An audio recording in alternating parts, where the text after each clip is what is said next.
السلام عليكم ورحمة الله وبركاته. الحمد لله وحده وكفى وسلام على عباده الذين اصطفى أما بعد فأعوذ بالله من الشيطان الرجيم بسم الله الرحمن الرحيم وبشر الذين آمنوا وعملوا الصالحات أن لهم جنات تجري من تحتها الأنهار كلما رزقوا منها من ثمرة رزقا قالوا هذا الذي رزقنا من قبل وأتوا به متشابها ولهم فيها أزواج مطهرة وهم فيها خالدون آمنت بالله صدق الله العلي العظيم وصدق رسوله النبي الكريم ونحن على ذلك لمن الشاهدين والشاكرين والحمد لله رب العالمين. কোরআনের আরেকটা নাম রয়েছে মাসানি। এই নামে নামকরণ করার কারণ হলো কোরআনের মধ্যে আল্লাহ তাআলা যখন কোথাও জাহান্নামের কথা আলোচনা করেন এর পরপরই আল্লাহ তাআলা জান্নাতের কথা আলোচনা করেন। যখন প্রথমে শাস্তির কথা আলোচনা করেন এর পাশাপাশি প্রতিদানের কথাও আলোচনা করেন। কারণ আল্লাহ তাআলা আমাদেরকে শরীয়ত দিয়েছেন, শরীয়ত মানার জন্য আদেশ করেছেন। শরীয়ত মানার একটা পুরস্কার তো এটা হতে পারত যে আল্লাহ তাআলা এই শরীয়ত মানার প্রতিদান হিসেবে আমাদেরকে জাহান্নাম থেকে বাঁচাবেন। এই একটা পুরস্কারই তো যথেষ্ট ছিল যে বান্দা যদি তুমি এই ফরজ ওয়াজিব এবং সুন্নতে মুআক্কাদা ইবাদতগুলো পালন করো তাহলে আমি তোমাকে জাহান্নাম থেকে বাঁচাবো, আর যদি পালন না করো তোমাকে জাহান্নামে ফেলবো। এই জাহান্নাম থেকে বাঁচতে পারা এটাই তো বিরাট বড় প্রতিদান ছিল।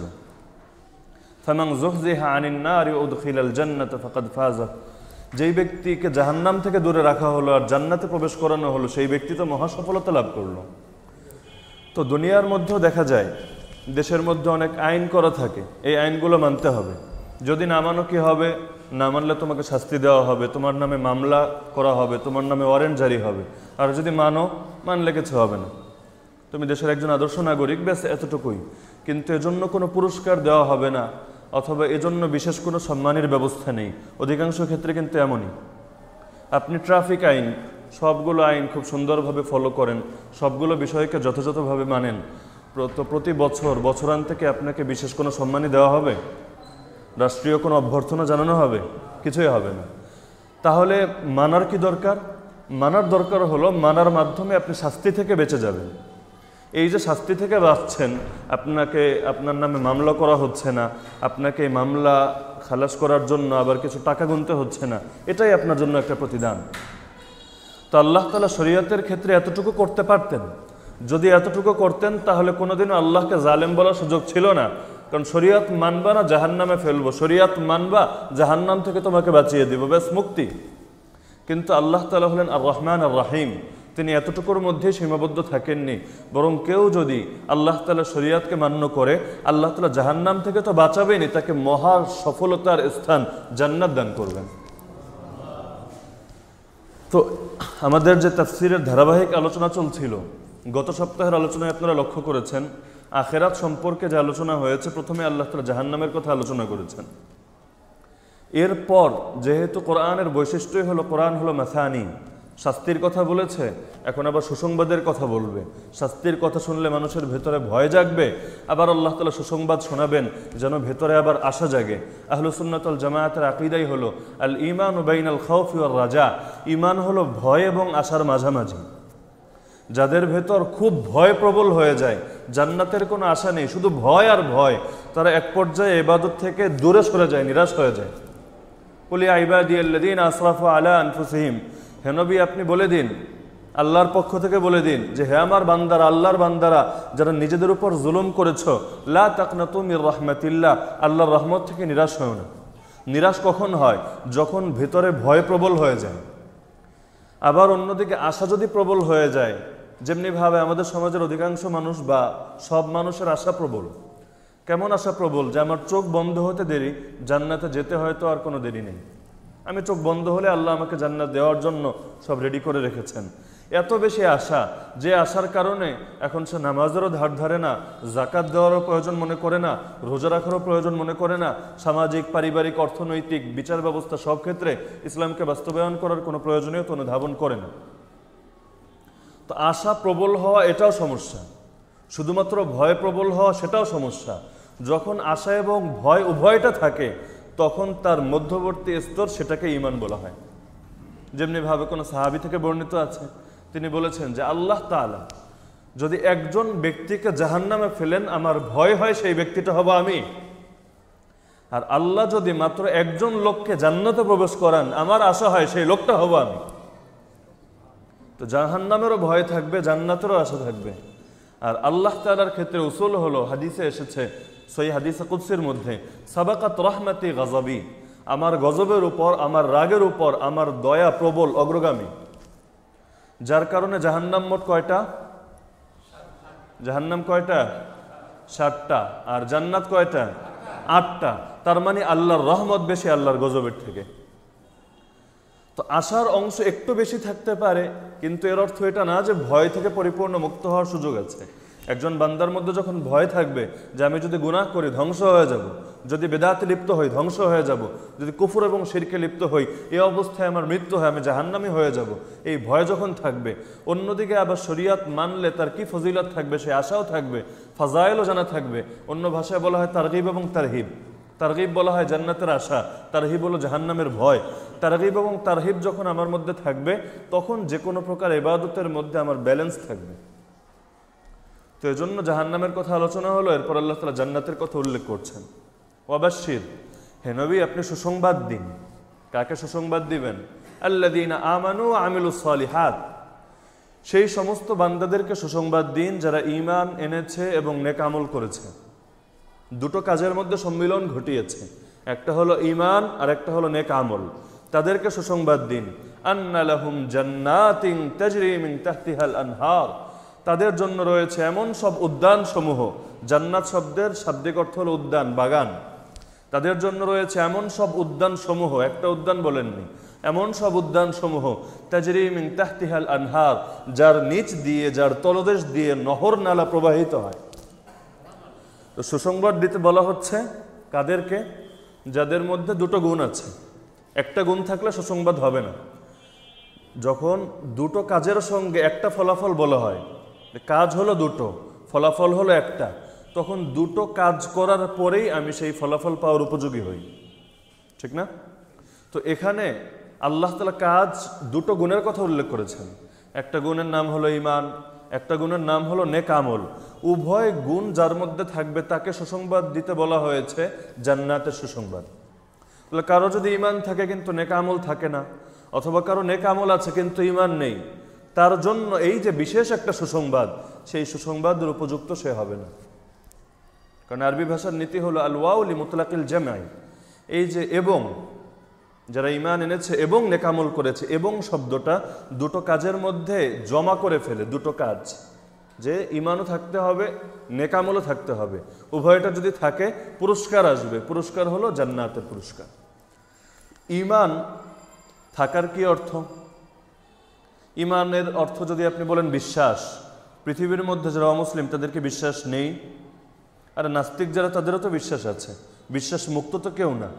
যে নাস্তিক, যে আল্লাহকে বিশ্বাস করে না, এই যে আল্লাহর অস্তিত্বকে স্বীকার করে না, এটাও একটা বিশ্বাস না?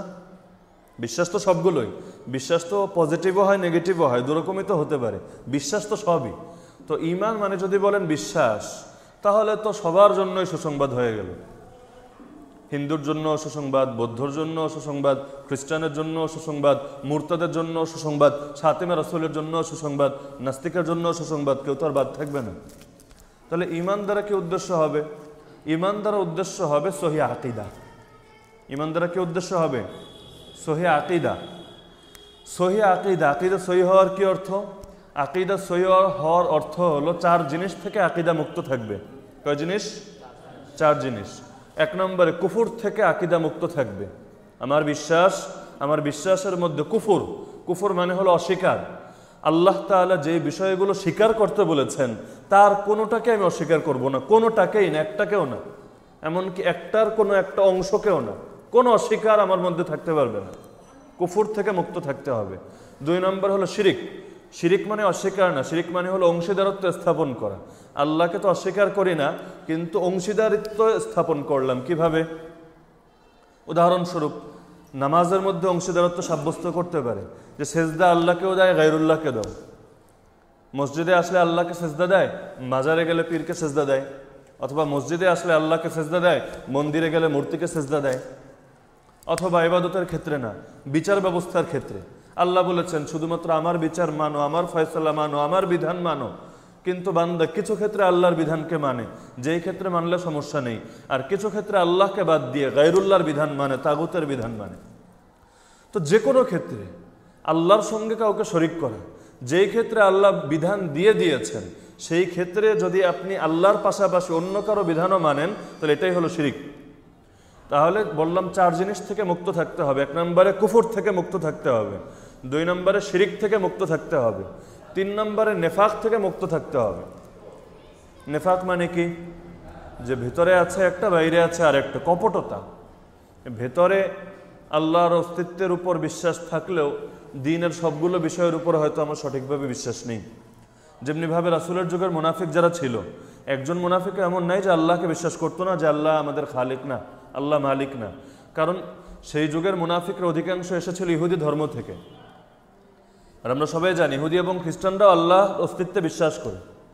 হিন্দুরা কি আল্লাহকে অস্বীকার করে? হিন্দুরা কি নাস্তিক? বৌদ্ধরা নাস্তিক? পৃথিবীর মধ্যে একটা শ্রেণী হলো যারা আল্লাহর অস্তিত্বকে স্বীকার করে না, যাদেরকে আমরা নাস্তিক হিসেবে চিনি। আর একটা প্রকার হলো আল্লাহকে বিশ্বাস করে যে আল্লাহ আছেন, কিন্তু আল্লাহর বিধান মানতে গিয়ে আল্লাহ যেভাবে মানতে বলেছেন সেভাবে হয়তো মানে না। আল্লাহ বলেছেন আমার বিধান মানো মুহাম্মাদুর রাসূলুল্লাহর তরিকায়, সে বলে না আমি তোমার বিধান মানবো মুসা আলাইহিস সালামের তরিকায়, আমি তোমার বিধান মানবো ঈসা আলাইহিস সালামের তরিকায়, আমি তোমার বিধান মানবো গৌতম বুদ্ধের তরিকায়। তো সরাসরি আল্লাহকে অস্বীকার করে না হয়তো, কিন্তু অন্য যে কোনো বিষয়ের ক্ষেত্রে তার অন্তরের মধ্যে সে সেটার প্রতি বিশ্বাসকে ধারণ করে না, কিন্তু মুখে মুখে নিজেকে মুসলমান হিসেবে পরিচয় দেয়। এটা হলো মুনাফিক। আর যার ভেতরে নেফাক থাকে তাকেই বলা হয় মুনাফিক। তো বলছিলাম যে সহিহ আকীদা হওয়ার অর্থ হলো যে ভেতরে 4 জিনিস থেকে আকীদা মুক্ত থাকতে হবে। 1 নম্বরে কুফর, 2 নম্বরে শিরিক, 3 নম্বরে নেফাক, 4 নম্বরে বেদাত। আপনি বলবেন আমলের ক্ষেত্রে বেদাত হয়, এটা তো জানি। ইমানের ক্ষেত্রেও কি আবার বেদাত হয়? আকীদার ক্ষেত্রেও কি আবার বেদাত আছে নাকি? হ্যাঁ, আকীদার ক্ষেত্রেও বেদাত আছে। বেদাত 2 প্রকার। একটা বেদাত হলো আকীদা কেন্দ্রিক, একটা বেদাত হলো আমল কেন্দ্রিক। আমল কেন্দ্রিক বেদাত হালকা বেদাত, আকীদা কেন্দ্রিক বেদাত এটা গুরু বেদাত। এটার ভয়াবহতা বেশি। কারণ আমলের ক্ষেত্রে সামান্য ত্রুটি বিচ্যুতি থাকলে আল্লাহ তাআলা চাইলে নিজে এমনি ক্ষমা করে দিতে পারেন, অথবা বান্দা যদি তওবা করে আল্লাহ তাআলা তা ক্ষমা করবেন। যদি তওবা নাও করে আল্লাহ থেকে কিছুকাল জাহান্নামে শাস্তি দিয়ে এরপর জান্নাতে দিয়ে দিবেন। কিন্তু আকীদার মধ্যে যদি সমস্যা থাকে তাহলে সেই বান্দার জন্য দুনিয়াতে যদি সে তার আকীদা দুরস্ত না করে যায় তাহলে তো তার কিয়ামতের ময়দানে কোনোই মুক্তি নেই, চিরকালের জন্য জাহান্নাম। তাহলে বেদাত শুধুমাত্র আমলে হয় না। আমরা ভাবি শুধুমাত্র আমলে বেদাত হয়, এই আমলটা সুন্নত নাকি বেদাত, হ্যাঁ এটা সুন্নত, এটা বেদাত, শেষ। না, আসলে এমন না। আকীদার ক্ষেত্রে বেদাত হয় এবং সেই বেদাত আরো জঘন্য। কয়েকটা উদাহরণ দেব বোঝার সুবিধার্থে। 1 নম্বর, কিছু মানুষ আমাদের ব্যাপারে বলে না যে আমরা রাসূলের মিলাদ মানি না। আমাদের ব্যাপারে তো কমন কথা যে আমরা মিলাদ মানি না, মিলাদকে আমি বিশ্বাস করি না, কমন কথা। মিলাদ শব্দের অর্থ হলো জন্ম। মিলাদ তো বাংলা শব্দ না, আরবি শব্দ। মিলাদুন শব্দের অর্থ হলো জন্ম। আচ্ছা, দুনিয়ার মধ্যে আপনি একজন কাফেরও এমন দেখাতে পারবেন যেই কাফেরটা আল্লাহর রাসূলের জন্মে বিশ্বাস করে না? কোনো কাফের এমন আছে যে এটা বিশ্বাস করে না যে আল্লাহর রাসূল দুনিয়াতে জন্ম হয়েছিলেন? পাওয়া যাবে এমন? তার মানে সবাই বিশ্বাস করে রাসূল জন্ম হয়েছে, ঠিক না? তারপরও অপবাদ দেওয়া হয় যে মিলাদে বিশ্বাস করে না। আর যদি মিলাদে বিশ্বাস না করে তার অর্থ তো হবে যে রাসূল দুনিয়াতে জন্মগ্রহণ করেননি, তিনি এখনো সেই রুহের জগতে রয়ে গেছেন, অফ করেন, আখিরাতের জগতে রয়ে গেছেন।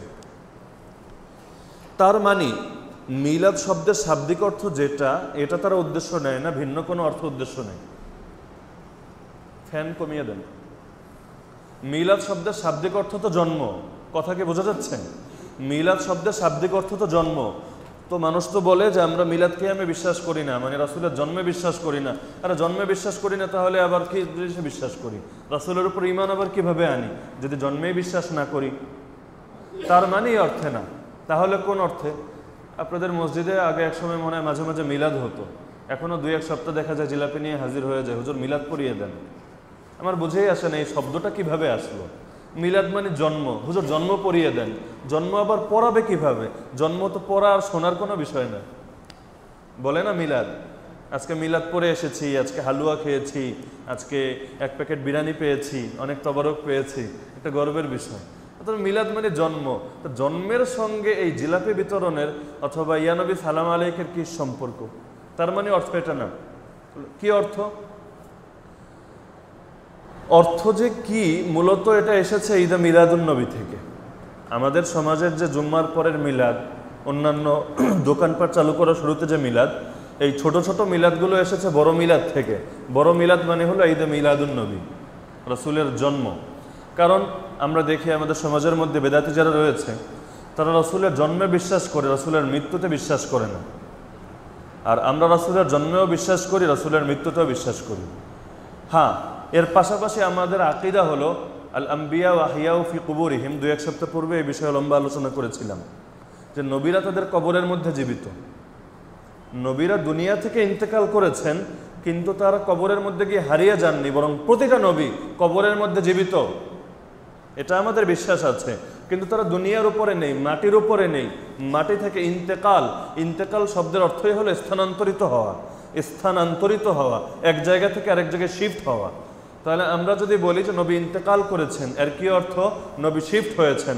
কোত্থেকে কোথায়? যে মাটির উপর থেকে মাটির নিচে শিফট হয়েছেন, ইন্তেকাল করেছেন। কোরআনে আল্লাহ নিজে বলেন, ইন্নাকা মাইয়িতু ওয়া ইন্নাহুম মাইয়িতুন, হে নবী নিশ্চয়ই আপনি মরণশীল এবং তারাও মরণশীল। কুল্লু নাফসিন যায়িকাতুল মাউত, প্রত্যেক প্রাণী মৃত্যুর স্বাদ আস্বাদন করবে। তাহলে রাসূল কি প্রাণীর মধ্যে নেই? প্রাণ বিশিষ্ট না কিনা তিনি? আর বলা হচ্ছে আপনি মরণশীল। যদি তিনি মৃত্যুবরণ না করেন, যদি তার ইন্তেকাল না হয়, আয়াতের কি অর্থ হবে? তাহলে যারা বিশ্বাস করে রাসূলের মিলাদ অর্থাৎ রাসূলের জন্ম মানে মৃত্যু মানি না, রাসূল মৃত্যুবরণ করেনি, রাসূল মৃত্যুবরণ করেনি, এর সঙ্গে আরো কয়েকটা আকীদা জড়িত। যেহেতু মৃত্যুবরণ করেনি, তার মানে তিনি হাজির এবং নাজির। হাজির মানে তিনি তো এখনো মৃত্যুবরণ করেননি, সব জায়গায় তিনি উপস্থিত থাকেন। তো এখন এই যে মিলাদ, একটা হলো মিলাদ পড়া, আর একটা হলো মিলাদের আকীদা রাখা। মিলাদ পড়া এটা হলো একটা আমল, এই আমলটা যদি বেদাত হয় এটা হলো আমলি বেদাত, আমলের সঙ্গে সম্পৃক্ত বেদাত। আর মিলাদের আকীদা যেটা, যে আমরা মিলাদে বিশ্বাস করি, হাম মিলাদ ওয়ালে হ্যাঁ, অথবা আমরা মিলাদে বিশ্বাস করি না, এই যে একটা পার্টি, এটা সম্পর্ক কিন্তু আকীদার সঙ্গে। তো এর সঙ্গে সম্পৃক্ত যে বিষয়টা, যে মিলাদের সঙ্গে সম্পৃক্ত বিষয় হলো কিয়াম। কিয়াম মানে হলো দাঁড়ানো। তো মিলাদের সঙ্গে আবার দাঁড়ানোর কি সম্পর্ক? সম্পর্ক হলো আরো গভীরে। যেহেতু বিশ্বাস করে রাসূল হাজির, হাজির মানে উপস্থিত, নাজির মানে হলো যিনি সবকিছু দেখেন। তো হাজির মানে উপস্থিত, নাজির মানে দ্রষ্টা। তো তারা যেহেতু বিশ্বাস করে রাসূল উপস্থিত থাকেন, তারা যেখানে দাঁড়িয়ে রাসূলকে স্মরণ করবে, রাসূল সেখানে এসে উপস্থিত হন। তো এটা কি উপস্থিত রাসূল সেখানে হন, এটা কি আকীদার বিষয় না আমলের বিষয়? আকীদার বিষয়।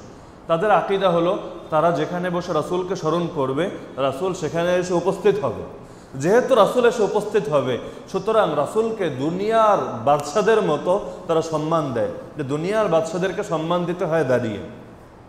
সুতরাং রাসূল যেহেতু একজন সম্মানিত পার্সন, সুতরাং তাকেও সম্মান দিতে হবে দাঁড়িয়ে, সেখান থেকে এসেছে কিয়াম।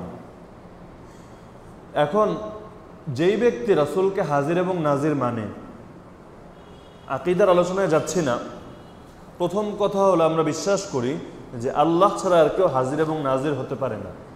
আল্লাহ হাজির, আল্লাহ উপস্থিত হওয়ার অর্থ এটা না যে আল্লাহর সত্তা সব জায়গায় উপস্থিত, নাউযুবিল্লাহি মিন যালিক। আল্লাহর সত্তা সব জায়গায় যদি উপস্থিত বলি, যে আল্লাহর সত্তা সর্বত্র বিরাজমান, তাহলে তো অর্থ দাঁড়াবে নাউযুবিল্লাহি মিন যালিক, সর্বত্রের মধ্যে বাথরুমও আছে না, ডাস্টবিনও আছে না, ময়লার স্তূপও আছে না। যদি বলি সর্বত্র মানে সব জায়গায়, তাহলে তো ধরতে হবে এই জায়গাগুলোর মধ্যেও আছেন, নাউযুবিল্লাহি মিন যালিক। তাহলে আল্লাহ সব জায়গায় উপস্থিত, এর কি অর্থ? এর অর্থ হলো আল্লাহর জ্ঞান সব জায়গায় উপস্থিত, আল্লাহর দর্শন সব জায়গায় উপস্থিত, আল্লাহর ক্ষমতা সব জায়গায় উপস্থিত। আল্লাহ সব কিছু দেখেন, সব কিছু জানেন, এবং সব কিছুর উপর তার পরিপূর্ণ ক্ষমতা রয়েছে। কথা বুঝতে পারছেন? যে আল্লাহ সর্বত্র বিরাজমান, এর অর্থ যদি কেউ বলে যে আল্লাহ সত্তা সর্বত্র বিরাজমান, সত্তা শব্দ কেন বলছে, দেহ কেন বলছে না? কারণ আল্লাহর কি দেহ আছে? দেহ তো মানুষের সঙ্গে সম্পৃক্ত, মাখলুকের বিষয়, এগুলো হলো মাখলুকের গুণাবলী। আর আল্লাহ তাআলার ক্ষেত্রে আমাদের আকীদা হলো, কোরআন বলেছে লাইসা কামিথলিহি শাই, আল্লাহর অনুরূপ কোনো কিছু নেই। লাম ইয়াকুল্লাহু কুফুয়ান আহাদ, তার সমকক্ষ সমস্তরের কেউ নেই। মানুষের মধ্যে যেই যেই বৈশিষ্ট্য আছে আল্লাহ তাআলা সেই বৈশিষ্ট্য থেকে অনেক ঊর্ধ্বে। দেহ থাকা এটা হলো মানুষের একটা বৈশিষ্ট্য। আল্লাহ তো এই সকল বৈশিষ্ট্য থেকে পুত পবিত্র, তিনি মুক্ত, এই জন্য সত্য শব্দ ব্যবহার করছি। তো আল্লাহ সব জায়গায় আছেন, হাজির, আল্লাহ সব জায়গায় হাজির, সব জায়গায় উপস্থিত। এর অর্থ এটা না যে আল্লাহ সত্য সব জায়গায় উপস্থিত। তাহলে অর্থ কি? অর্থ হলো আল্লাহর জ্ঞান সব জায়গায় উপস্থিত, আল্লাহর দর্শন সব জায়গায় উপস্থিত, আল্লাহর ক্ষমতা কর্তৃত্ব সব জায়গায় উপস্থিত। আর নাজির, আল্লাহ সব দেখেন, এই ব্যাপারে আমাদের কোনো সন্দেহ নেই। এখন দেখেন, দুনিয়ার মধ্যে যারা আশেকে রাসূল নিজেদেরকে দাবি করে, দরকার ছিল নিজেদের কাজে কর্মে রাসূলের মহব্বতের পরিচয় দিবে। আচ্ছা, যে আশেকে রাসূল হবে সে কি যৌক্তিক কোনটা? সে মহব্বতের পরিচয় দিবে না বেয়াদবির পরিচয় দিবে? কোনটা? মহব্বতের পরিচয় দিবে। আচ্ছা, মহব্বত কোনটা? রাসূলকে, রাসূল দুনিয়ার মধ্যে আল্লাহর পরে সবচেয়ে বেশি মর্যাদার অধিকারী কেনা? সর্বযুগে সর্বশ্রেষ্ঠ মহামানব। এখন উদাহরণস্বরূপ আপনি আমাকে বলছেন আপনার একটা প্রয়োজন, আপনার যে কোনো একটা প্রয়োজন, একটা মাসালা জানার প্রয়োজন, আপনি আমাকে ফোন দিলেন, হুজুর আমার মাসালা জানার প্রয়োজন, আপনি আমার অফিসে চলে আসেন, আমার বাসায় চলে আসেন। এটা হলো একটা সূরত। আর একটা সূরত হলো যে হুজুর একটা মাসালা জানার প্রয়োজন, আপনি যদি অনুমতি দেন আমি আপনার সঙ্গে সাক্ষাৎ করব। বলেন তো আদব বেশি কোনটায়? যেতে বলার মধ্যে নাকি আপনি আসার মধ্যে? কারণ প্রয়োজনটা কার? প্রয়োজন কার? আপনার। তো প্রয়োজন যেহেতু আপনার, আপনি আসবেন, এটাই তো যুক্তির দাবি। আচ্ছা, রাসূল, আমরা যদি রাসূলকে স্মরণ করি, রাসূলের শানে দুরূদ পড়ি, তো এই কাজগুলো আমরা করি, এই প্রয়োজনটা কি আমাদের নাকি রাসূলের? আমরা রাসূলকে মানি আমাদের প্রয়োজনে নাকি রাসূলের প্রয়োজনে? আমাদের প্রয়োজনে আমরা রাসূলকে মানি, রাসূলের অনুসরণ করি। কেন করি? কারণ রাসূলের অনুসরণ করতে আমার আল্লাহ বলেছেন মাইয়ুতি আর রাসূল ফাকাদ আতা আল্লাহ, যে রাসূলকে অনুসরণ করলো সে তো আল্লাহকে অনুসরণ করলো। কারণ আল্লাহকে আবার কিভাবে মানবে? আল্লাহকে কখনো দেখেনি, আল্লাহর কথা সরাসরি কখনো শোনেনি, আল্লাহ তো তার দেখা এবং শোনার অনেক ঊর্ধ্বে। তো আল্লাহকে মানা সুরতই হলো রাসূলকে মানো। যদি রাসূলকে মানো, আলাদা করে আল্লাহকে মানতে হবে না, অটো মানা হয়ে যাবে। তো রাসূলকে মানি তো আমার প্রয়োজনে, আমার মুক্তির প্রয়োজনে, আমার জান্নাত পাওয়ার প্রয়োজনে। তো এখন আগের কথাটা স্মরণ করেন, আদবের দাবি কোনটা হবে? আমি রাসূলের কাছে যাব নাকি রাসূলকে আমার কাছে আনবো? কোনটা? তাহলে আশিকে রাসূল যে হবে সে তো রাসূলের কাছে যাবে, রাসূলের কাছে গিয়ে রাসূলের রওজা মুবারকে সালাত এবং সালাম পেশ করবে, এটা তো আশিকে রাসূলের পরিচয়। আরে সেই আশিকে রাসূল আবার কোন আশিকে রাসূল যে তার মজলিসে মজলিসে সামান্য একটা জিলাপি সামনে নিয়ে রাসূলকে ঘুরায়? তাদের মত অনুযায়ী বলছি। আমরা তো বিশ্বাসই করি না যে রাসূল হাজির এবং নাজির। এই আকীদা রাখার তো কোনো সুযোগই নেই। আল্লাহ তাআলা হাজির এবং নাজির, আল্লাহ উপস্থিত, আল্লাহর ক্ষমতা সব জায়গায় উপস্থিত, আল্লাহ সবকিছু দেখেন, এটা আল্লাহ তাআলার বৈশিষ্ট্য। আমরা তো বিশ্বাসই করি রাসূল সব জায়গায় উপস্থিত। কিন্তু যদি ওদের যুক্তি আমরা মানিও, যদি ওদের যুক্তিটাই আমরা মেনে নেই যে রাসূল সব জায়গায় আসেন, তাহলে তো ভাই তোমার এশকে রাসূলের দাবি ছিল তুমি রাসূলকে সামান্য জেলাপির বিনিময়ে 100-200 টাকার বিনিময়ে তোমার মজলিসে মজলিসে রাসূলকে বারবার কেন ঘুরপাক খাওয়াচ্ছ? একবার এখানে, একবার ওই এলাকায়, একবার পাশের গ্রামে, একবার বাংলাদেশে, একবার সিঙ্গাপুরে, একবার আমেরিকায়, একবার নিউজিল্যান্ডের মধ্যে, এত দেশে সফর কেন করাচ্ছ? নিজে যাও, নিজে গিয়ে সালাত এবং সালাম পেশ করো।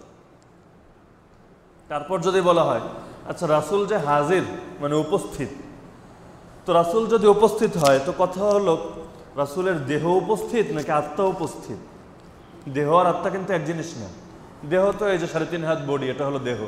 আত্মা, এটাকে দেখা যায়? মানুষ যখন মারা যায় তখন কি তার দেহ আকাশে উড়ে যায় নাকি আত্মা গায়েব হয়? কোনটা?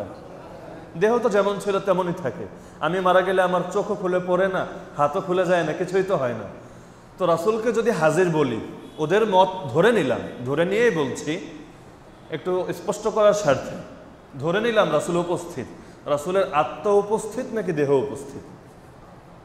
যদি বলে দেহ উপস্থিত, যদি বলে দেহ উপস্থিত, তাহলে দেহ তো দেখা যায়। দেহ দেখা যায় না?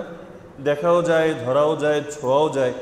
রাসূলের দেহ তো আলাদা কোনো দেহ ছিল না, রাসূলের দেহ তো গায়েবী দেহ ছিল না যে সাহাবীরা দেখতো না। এরকম দেহ ছিল রাসূলের, সাহাবীরা দেখতেন। তাকে দেখে চোখ জুড়াতেন। তো রাসূলের দেহ যদি উপস্থিত হয়, আচ্ছা তারা যে চেয়ার রাখে, অনেক জায়গায় রাখে, কিয়াম করার শুরুতে একটা চেয়ার রাখে, এই চেয়ারে এসে রাসূল বসবেন। আত্মা বসার জন্য কি চেয়ার লাগে? আমাদের সবার বুকের ভিতরে কি আমরা একটা আরএফএল থেকে চেয়ার কিনে ভিতরে বসিয়ে নিয়েছি? ভিতরে আত্মা আছে না আমাদের? তা আত্মা আছে, আত্মা বসতে তো চেয়ার লাগে না, একটা চেয়ার খালি রাখে।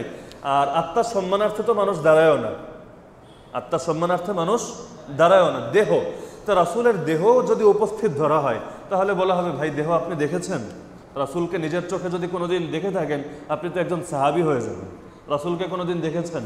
বলবে না দেখিনি, শুনেছি রাসূল উপস্থিত হয়। কার থেকে শুনেছেন? আমাদের নেতাদের থেকে শুনেছি। আচ্ছা নেতাজির কাছে যদি যাওয়া হয়, আপনি রাসূলকে কোনোদিন দেখেছেন? না দেখিনি, আমি শুনেছি। কার থেকে? এই শুনেছি আমাদের বড়দের থেকে, বাপদাদার থেকে। বাপদাদাকে যদি কবর থেকে উঠিয়ে জিজ্ঞেস করা হয় আপনি দেখেছেন, সে বলবে না আমিও দেখিনি, শুনেছি। সবাই শুধু শুনেছি আর শুনেছি আর শুনেছি। কার কাছ থেকে শুনেছেন? রাসূলের এমন একটা সহি কেন, একটা দুর্বল হাদিসও দেখা যায় না। কার থেকে শুনলেন? কার কথার উপর ঈমান আনলেন? তাহলে কি রাসূল ছাড়া অন্য কারো কথার উপর আপনি ঈমান রাখেন? কথা কি বোঝা যাচ্ছে? বিরক্ত হচ্ছেন নাকি? তাহলে বলবে না দেহ উপস্থিত না আত্মা উপস্থিত, এই কথাই তো বলবে, দেহ উপস্থিত না আত্মা উপস্থিত। তাহলে দেহ কোথায়? দেহ হলো মাটির নিচে। দেহ যদি মাটির নিচে হয় তাহলে মিলাদ শব্দের তো অর্থই থাকলো না, কারণ আগেই বললাম যে মিলাদ মানে হলো জন্ম। তারা রাসূলের মৃত্যুতে বিশ্বাসী না, জন্মে বিশ্বাসী। তাহলে তারা কি জীবিত নবীকে নিয়ে মাটির নিচে রেখে আসলো?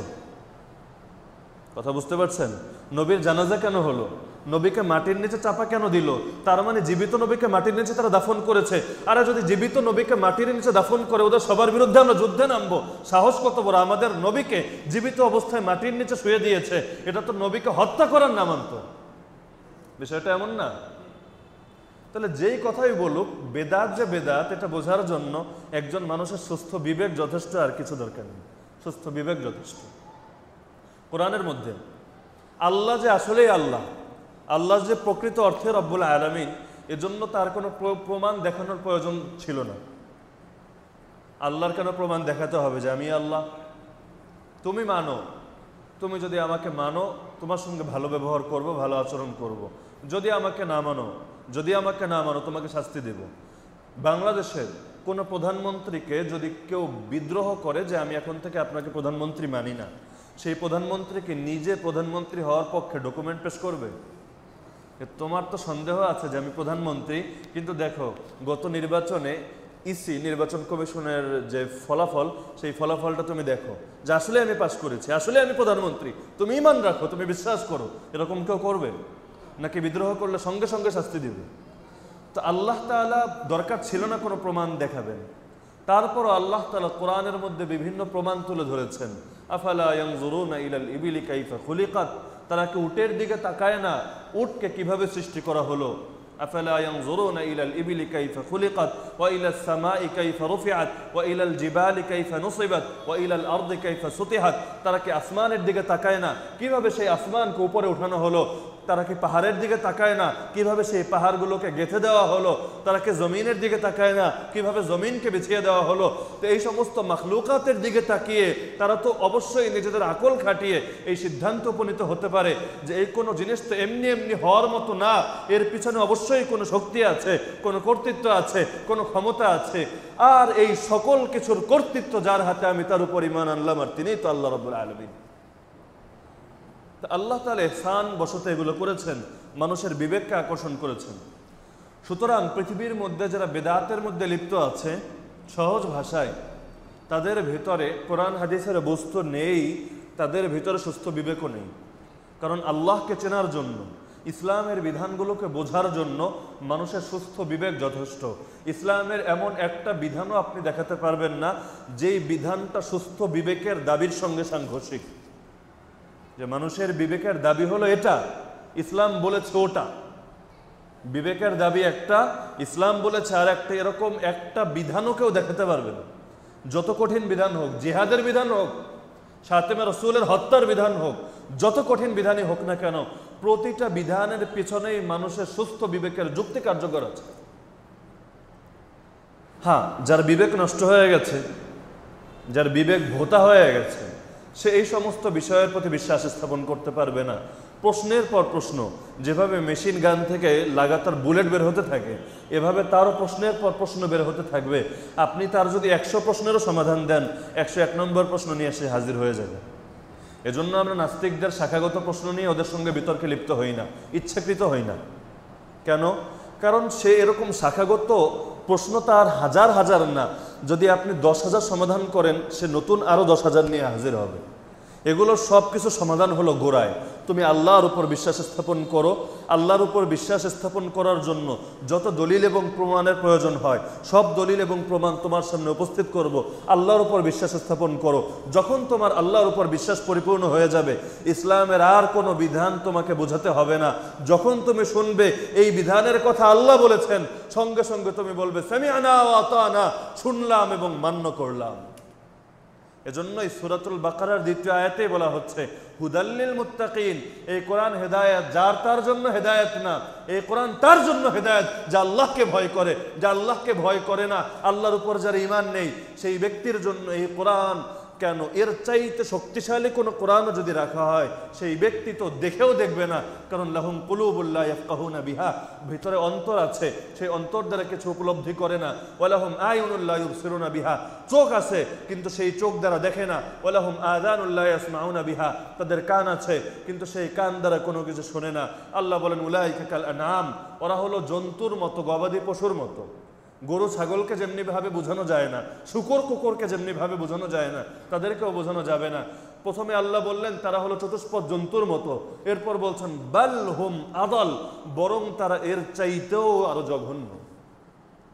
কারণ কুকুর আর শুকর যত জঘন্যই হোক না কেন, তারা কাফের না। পৃথিবীর মধ্যে জিন এবং মানুষের মধ্যে কাফের আছে, এর বাইরে যা কিছু আছে সব আল্লাহ তাআলার তাওহীদের সামনে নিজেদেরকে নত করে দিয়েছে। এবং প্রত্যেককে আল্লাহ যে দায়িত্ব দিয়ে দিয়েছেন, যে ইবাদত দিয়ে দিয়েছেন, যে আমল দিয়ে দিয়েছেন, যে তাসবিহ এবং জিকির দিয়ে দিয়েছেন, সবাই সেটা মান্য করে। কুল্লুম কাদ আলিমা সালাতাহু ওয়া তাসবিহা, আল্লাহ বলেন সবাই তাদের সালাত, প্রত্যেকের সালাত আছে। আমাদের সালাত হলো নামাজ, আমরা যেটা পড়ি, প্রত্যেকের সালাত আছে, প্রত্যেকের আলাদা আলাদা সালাত আছে, আলাদা আলাদা তাসবিহ আছে। সবাই নিজেদের সালাত এবং তাসবিহের ইলমও পরিপূর্ণ আছে, আমলও পরিপূর্ণ আছে। যার কারণে আল্লাহ তাআলা জিন এবং মানুষদেরকে জাহান্নামে ফেলবেন, কিন্তু কোনো কুকুরকে জাহান্নামে ফেলবেন, কোনো শুকরকে অথবা এর চাইতেও কোনো অন্য জঘন্য প্রাণীকে কাউকেই ফেলবেন না। তো যেটা বলছিলাম, তো সহিহ আকীদা হওয়ার অর্থ হলো 4 জিনিস থেকে আকীদা বিশুদ্ধ থাকবে। 1 নম্বর কুফর থেকে, 2 নম্বর শিরক থেকে, 3 নম্বর নিফাক থেকে, 4 নম্বর বেদাত থেকে। বেদাত হওয়ার অর্থই হলো আমি এমন কোনো আকীদা লালন করব না যে আকীদা রাসূলের ছিল না, যে আকীদা সাহাবীদের ছিল না, যে আকীদা তাবেঈদের ছিল না। প্রথম 3 যুগে যে আকীদা এবং বিশ্বাসের অস্তিত্ব ছিল না, এমন কোনো বিশ্বাস আমরা কোনো দিনও লালন করব না। সেটা যত বড় খাজা এবং যত বড় দস্তগিরি বলুক না কেন, কোনো দিনও আমরা সেটা বিশ্বাস করব না। কারণ আমরা কোনো পীরের উপর ঈমান আনিনি, কোনো আলেমের উপর ঈমান আনিনি, কোনো ইমামের উপর ঈমান আনিনি। আমরা ঈমান এনেছি মুহাম্মদুর রাসূলুল্লাহ সাল্লাল্লাহু আলাইহি ওয়াসাল্লামের প্রতি। সুতরাং যেই ব্যক্তি আমাদের মুহাম্মদুর রাসূলুল্লাহর তরিকার দিকে ডাকবে, আমরা তাকে সমর্থন করব। আর যে মুহাম্মদুর রাসূলুল্লাহর তরিকা বাদ দিয়ে অন্য কোনো তরিকার দিকে ডাকবে, তার কথাকে আমরা কোনো দিনও মানতে রাজি না। কারণ আমাদের নবী একজনই, নবী একজন। এজন্যই তো পূর্বের নবীর কোনো শরীয়ত আমরা মানি না, মানার সুযোগও নেই, জায়েজও নেই। যদি সুযোগ থাকতো খ্রিস্টানদেরকে গোমরা বলা হতো না, যদি সুযোগ থাকতো ইহুদিদেরকে গোমরা বলা হতো না। কারণ খ্রিস্টানরা তারা মানে কাকে? ঈসা আলাইহিস সালামকে। ইহুদিরা মানে কাকে? তো তারাও তো মানে, তাহলে তাদেরকে গোমরা কেন বলছি? কারণ রাসূল নিজে বলেছেন লাউ কানা মূসা হাইয়া মা ওয়াসিআহু ইল্লা ইত্তিবাই। আরে মূসার অনুসরণ তো দূরের কথা, খোদ মূসা নবী যদি জীবিত থাকতো, খোদ মূসা নবী যদি জীবিত থাকতো, মা ওয়াসিআহু ইল্লা ইত্তিবাই, আমি মুহাম্মদকে অনুসরণ করা ছাড়া তার কোনো উপায় ছিল না। যার কারণে কিয়ামতের আগে ঈসা আলাইহিস সালাম আসবেন, নবী হয়ে আসবেন নাকি উম্মত হয়ে আসবেন? কার উম্মত? আমাদের নবীর উম্মত। যেখানে একজন নবী আমাদের নবীর উম্মত হয়ে আসবেন, সেখানে আমাদের নবী আসার পর অন্য কোনো নবীকে মান্য করার সুযোগ কোথায়? আর যেখানে কোনো নবীকেই মান্য করা যায় না আমাদের নবীর তরিকার বাইরে গিয়ে, সেখানে কোনো পীরকে মান্য করার সুযোগ কোথায় নবীর তরিকার বাইরে গিয়ে? কোনো আলেমকে মান্য করার সুযোগ কোথায় নবীর তরিকার বাইরে গিয়ে? তাহলে কি আলেম আর পীররা অন্যান্য নবীদের থেকেও বড় হয়ে গেল? তো এটা হলো আকীদার বেদাত। আর আমলের বেদাত আমরা অল্প বেশি সবাই বুঝি। তো বলছিলাম যে ঈমান এবং আমল, নেক আমলের সংজ্ঞা এক কথায় হলো মা ওয়াফাকা সুন্নাহ। নেক আমল হলো যেটা সুন্নাহর সঙ্গে সঙ্গতিপূর্ণ। সুন্নাহ মানে হলো রাসূলের আদর্শ। যে আমলটা রাসূলের তরিকার সঙ্গে আর রাসূল নিজের আদর্শের সঙ্গে আর একটা আদর্শ যোগ করে দিয়েছেন, আলাইকুম বিসুন্নতি ওয়া সুন্নাতিল খুলাফাইর রাশিদিন আল মাহদিয়িন, তোমরা আমার আদর্শকে আঁকড়ে ধরো আর আমার পর হেদায়েত প্রাপ্ত এবং সঠিক পথ প্রাপ্ত যে খলিফাগণ রয়েছে, অর্থাৎ 4 খলিফা, তাদের আদর্শকেও তোমরা আঁকড়ে ধরো। সে খোলাফায়ে রাশিদিন এবং রাসূলের তরিকার সঙ্গে যেই তরিকা মিলবে, যে আমল মিলবে, সেই আমলকে বলা হবে নেক আমল। আর যেই আমল যত সুন্দরই হোক না কেন, রাসূলের তরিকা এবং এই খোলাফায়ে রাশিদিন অর্থাৎ সাহাবীদের তরিকার সঙ্গে সঙ্গতিপূর্ণ হবে না, সামঞ্জস্যপূর্ণ হবে না, সেটাই হলো বদ আমল। কোনটা নেক আমল কোনটা বদ আমল চেনার মাপকাঠি হলো যে দেখতে হবে এটাকে রাসূল এবং সাহাবীদের তরিকার সঙ্গে খাপ খাচ্ছে নাকি এর সঙ্গে বিরোধপূর্ণ হচ্ছে। যে কোনো আমল যদি সাহাবায়ে কেরাম ঈদে মিলাদুন নবী পালন করে থাকেন, আমরা প্রতি বছর প্রয়োজনে নিজেদের ঘর বাড়ি বিক্রি করে পালন করব। যদি সাহাবায়ে কেরাম শবে মেরাজ পালন করে থাকেন, যত কষ্টই হোক, ঘুমের যত চাপই থাকুক, আমরা শবে মেরাজ পালন করব। কিন্তু যদি রাসূল এবং সাহাবীর জীবনে এগুলোর অস্তিত্ব না পাই, তাহলে এগুলো আমি কোন নবীর কথায় মান্য করতে যাব? আমি মুহাম্মদুর রাসূলুল্লাহকে বাদ দিয়ে কাকে নবী হিসাবে গ্রহণ করলাম? যেখানে সাহাবায়ে কেরাম রাসূলের কাছে অনুমতি চাচ্ছেন যে হে নবী, আমরা দেখেছি বিভিন্ন সম্প্রদায়ের জনগণ তাদের বাদশাদেরকে সম্মানার্থে সিজদা করে। আগের যুগে এটা রীতিই ছিল। ফেরাউন বলেন, নমরুদ বলেন, এরকম যত বাদশাই ছিল তাদের রীতিই ছিল তাদের সামনে এসে সেজদা করতে হতো। এখন সেজদার প্রচলন নেই, রুকুর প্রচলন মনে হয় আছে। দেখবেন কারাতে কুংফু যারা করে, ওরা খেলার আগেও দেখবেন, অথবা যারা কুস্তি খেলে, রেসলিং খেলে, উভয়ে এসে একটু মাথাটা ঝুঁকিয়ে দেয়, রুকুর মতো করে করে। একইভাবে আমাদের সমাজ অনেক জায়গায় কুসংস্কার আছে। নতুন বউ ঘরে এসেছে, তো এবার শ্বশুর এবং শাশুড়ির পা ধরে এক প্রকারের সালাম করতে হয়। রুকু, সেজদা করে না পুরোপুরি, তবে রুকু করে, রুকুর মতো ঝুঁকে যায়। তো বিভিন্ন আমল বিভিন্ন সময়ে জারি ছিল, জাহেলি আমল। রুকু আল্লাহর জন্য, সেজদাও আল্লাহর জন্য, কিয়ামও আল্লাহর জন্য, নামাজের জন্য যে বিধানগুলো আমরা পালন করি, এগুলো তো সম্মান প্রকাশ করে, সাধারণ মাত্রার সম্মান না, উচ্চ মাত্রার সম্মান, যে সম্মান একমাত্র রব্বুল আলামিনের প্রাপ্য। সুতরাং আল্লাহ ছাড়া অন্য কাউকে সেজদা দেওয়া জায়েজ নেই, আল্লাহ ছাড়া অন্য কারোর জন্য রুকু করা জায়েজ নেই, আল্লাহ ছাড়া অন্য কারোর জন্য কিয়াম করাও জায়েজ নেই। একই কিন্তু সেজদা এটা একমাত্র কার জন্য? রুকু একমাত্র কার জন্য? সুতরাং আর কোনোদিন এই কদম বসির উপর আমল করবেন? অনেকে প্রশ্ন করে যে হুজুর বিয়ে করতে যাচ্ছি, বিয়ের পর তো আমাদের সমাজে কুসংস্কার আছে, এখন যদি না করি আমার বাবা মা আমার স্ত্রীকে বেয়াদব বলবে। কেমন বউ ঘরে এনেছো, এসে আমার পা ছুঁয়ে সালাম করলো না? আরে সালাম তো হয় মুখ দিয়ে, হাত দিয়েও তো কোনো সালাম হয় না। হাত দিয়ে একটা সালাম দেয় না? হাত দিয়েও তো সালাম হয় না। সালাম তো হাত দিয়ে যাওয়ার জিনিস না, হাত দিয়ে দেওয়ার জিনিস হলো চর। আর পা ছুঁয়ে সালাম করার জিনিস না, পায়ের সঙ্গে সম্পর্ক হলো লাথি। হাত আর পায়ের সঙ্গে সালামের সম্পর্ক নেই, সালামের সম্পর্ক হলো মুখের সঙ্গে। তো বলছিলাম সেজদা একমাত্র কার জন্য? রুকু একমাত্র কার জন্য? কিয়াম একমাত্র কার জন্য? এক সাহাবী এসে জিজ্ঞেস করলো, হে রাসূল, বিভিন্ন সম্প্রদায়ের মধ্যে গিয়ে দেখেছি তারা তাদের বাদশাদেরকে, তাদের মান্যবর্গদেরকে, তাদের নেতৃবর্গকে তারা সেজদা করে। আপনি যদি অনুমতি দেন আমরা আপনাকে সেজদা করব। রাসূল নিষেধ করে দিলেন, না খবরদার, আমাকে সেজদা করা যাবে না। যদি আমি আমার উম্মতকে সেজদা করার অনুমতি দিতামই, তাহলে স্ত্রীকে অনুমতি দিতাম যেন স্বামীকে সেজদা করে। লাউ কুনতু আমুরু আহাদান আন ইয়াসজুদা লিআহাদিন লাআমারতুন নিসা আন ইয়াসজুদনা লিআজওয়াজিহিন্না, আমি যদি কোনো মানুষকে অন্য কাউকে সিজদা করার অনুমতি দিতাম, স্ত্রীদেরকে আদেশ দিতাম যেন স্বামীদেরকে সিজদা করে। তার মানে কি অনুমতি দিয়েছেন? তাহলে এর থেকে স্পষ্ট বোঝা যাচ্ছে রাসূলকে সিজদা করা, রাসূলকে যে সাহাবীরা সিজদা করতে চেয়েছিলেন, কোন সিজদা? ইবাদতের সিজদা নাকি সম্মানের সিজদা? কারণ কোন সাহাবীর ব্যাপারে ভাবা যায় তিনি আল্লাহকে বাদ দিয়ে গায়রুল্লাহর ইবাদত করবেন? কারণ সাহাবায়ে কেরাম অন্তর থেকে সব কাজ করতেন, ইখলাসের সঙ্গে করতেন। নামাজ দাঁড়িয়ে বলতেন ইয়্যাকা না'বুদু ওয়া ইয়্যাকা নাস্তাঈন, আমরা আপনারই ইবাদত করি, আপনি ছাড়া কোনো নবীর ইবাদত করি না। ইবাদত একমাত্র আল্লাহ। সেখানে এটা তো কোনোদিনও ভাবা যায় না যে একদিকে মুখে বলে ইয়্যাকা না'বুদু আর একদিকে নবীকে ইবাদতে সিজদা দিত। যদি এটা হয় তাহলে তো তারা মুনাফিক হয়ে যাবে। তার মানে নবীকে ইবাদতে সিজদা দেওয়ার অনুমতি চায়নি। কোন সিজদা দেওয়ার অনুমতি চেয়েছে? সম্মানের সিজদা। কেন চেয়েছে? কারণ সম্মানের সিজদা একযুগে বৈধ ছিল। ফেরেশতারা আদম আলাইহিস সালামকে সিজদা করেছেন, ইউসুফ আলাইহিস সালামের বাবা মা এবং 11 ভাই তাকে সিজদা করেছেন। একযুগে বৈধ ছিল। তারা ভেবেছেন একযুগে বৈধ ছিল, আমরা অনুমতি চাই, দেখে রাসূল অনুমতি দেন কিনা, রাসূলের প্রতি আরেকটু সম্মান প্রকাশ করতে পারবো। রাসূল বললেন না, আমার শরীয়তের কোনো অনুমতি নেই। শরীয়ত যুগে যুগে চেঞ্জ হয়। অন্য কোন নবীর শরীয়ত মানলে যদি আমি হেদায়েতের উপর থাকার সুযোগ থাকে, তাহলে বলতে হবে ইহুদিরাও হেদায়েতের উপর আছে, খ্রিস্টানরাও হেদায়েতের উপর আছে, কারণ তারাও কোনো না কোনো নবীকে মানে।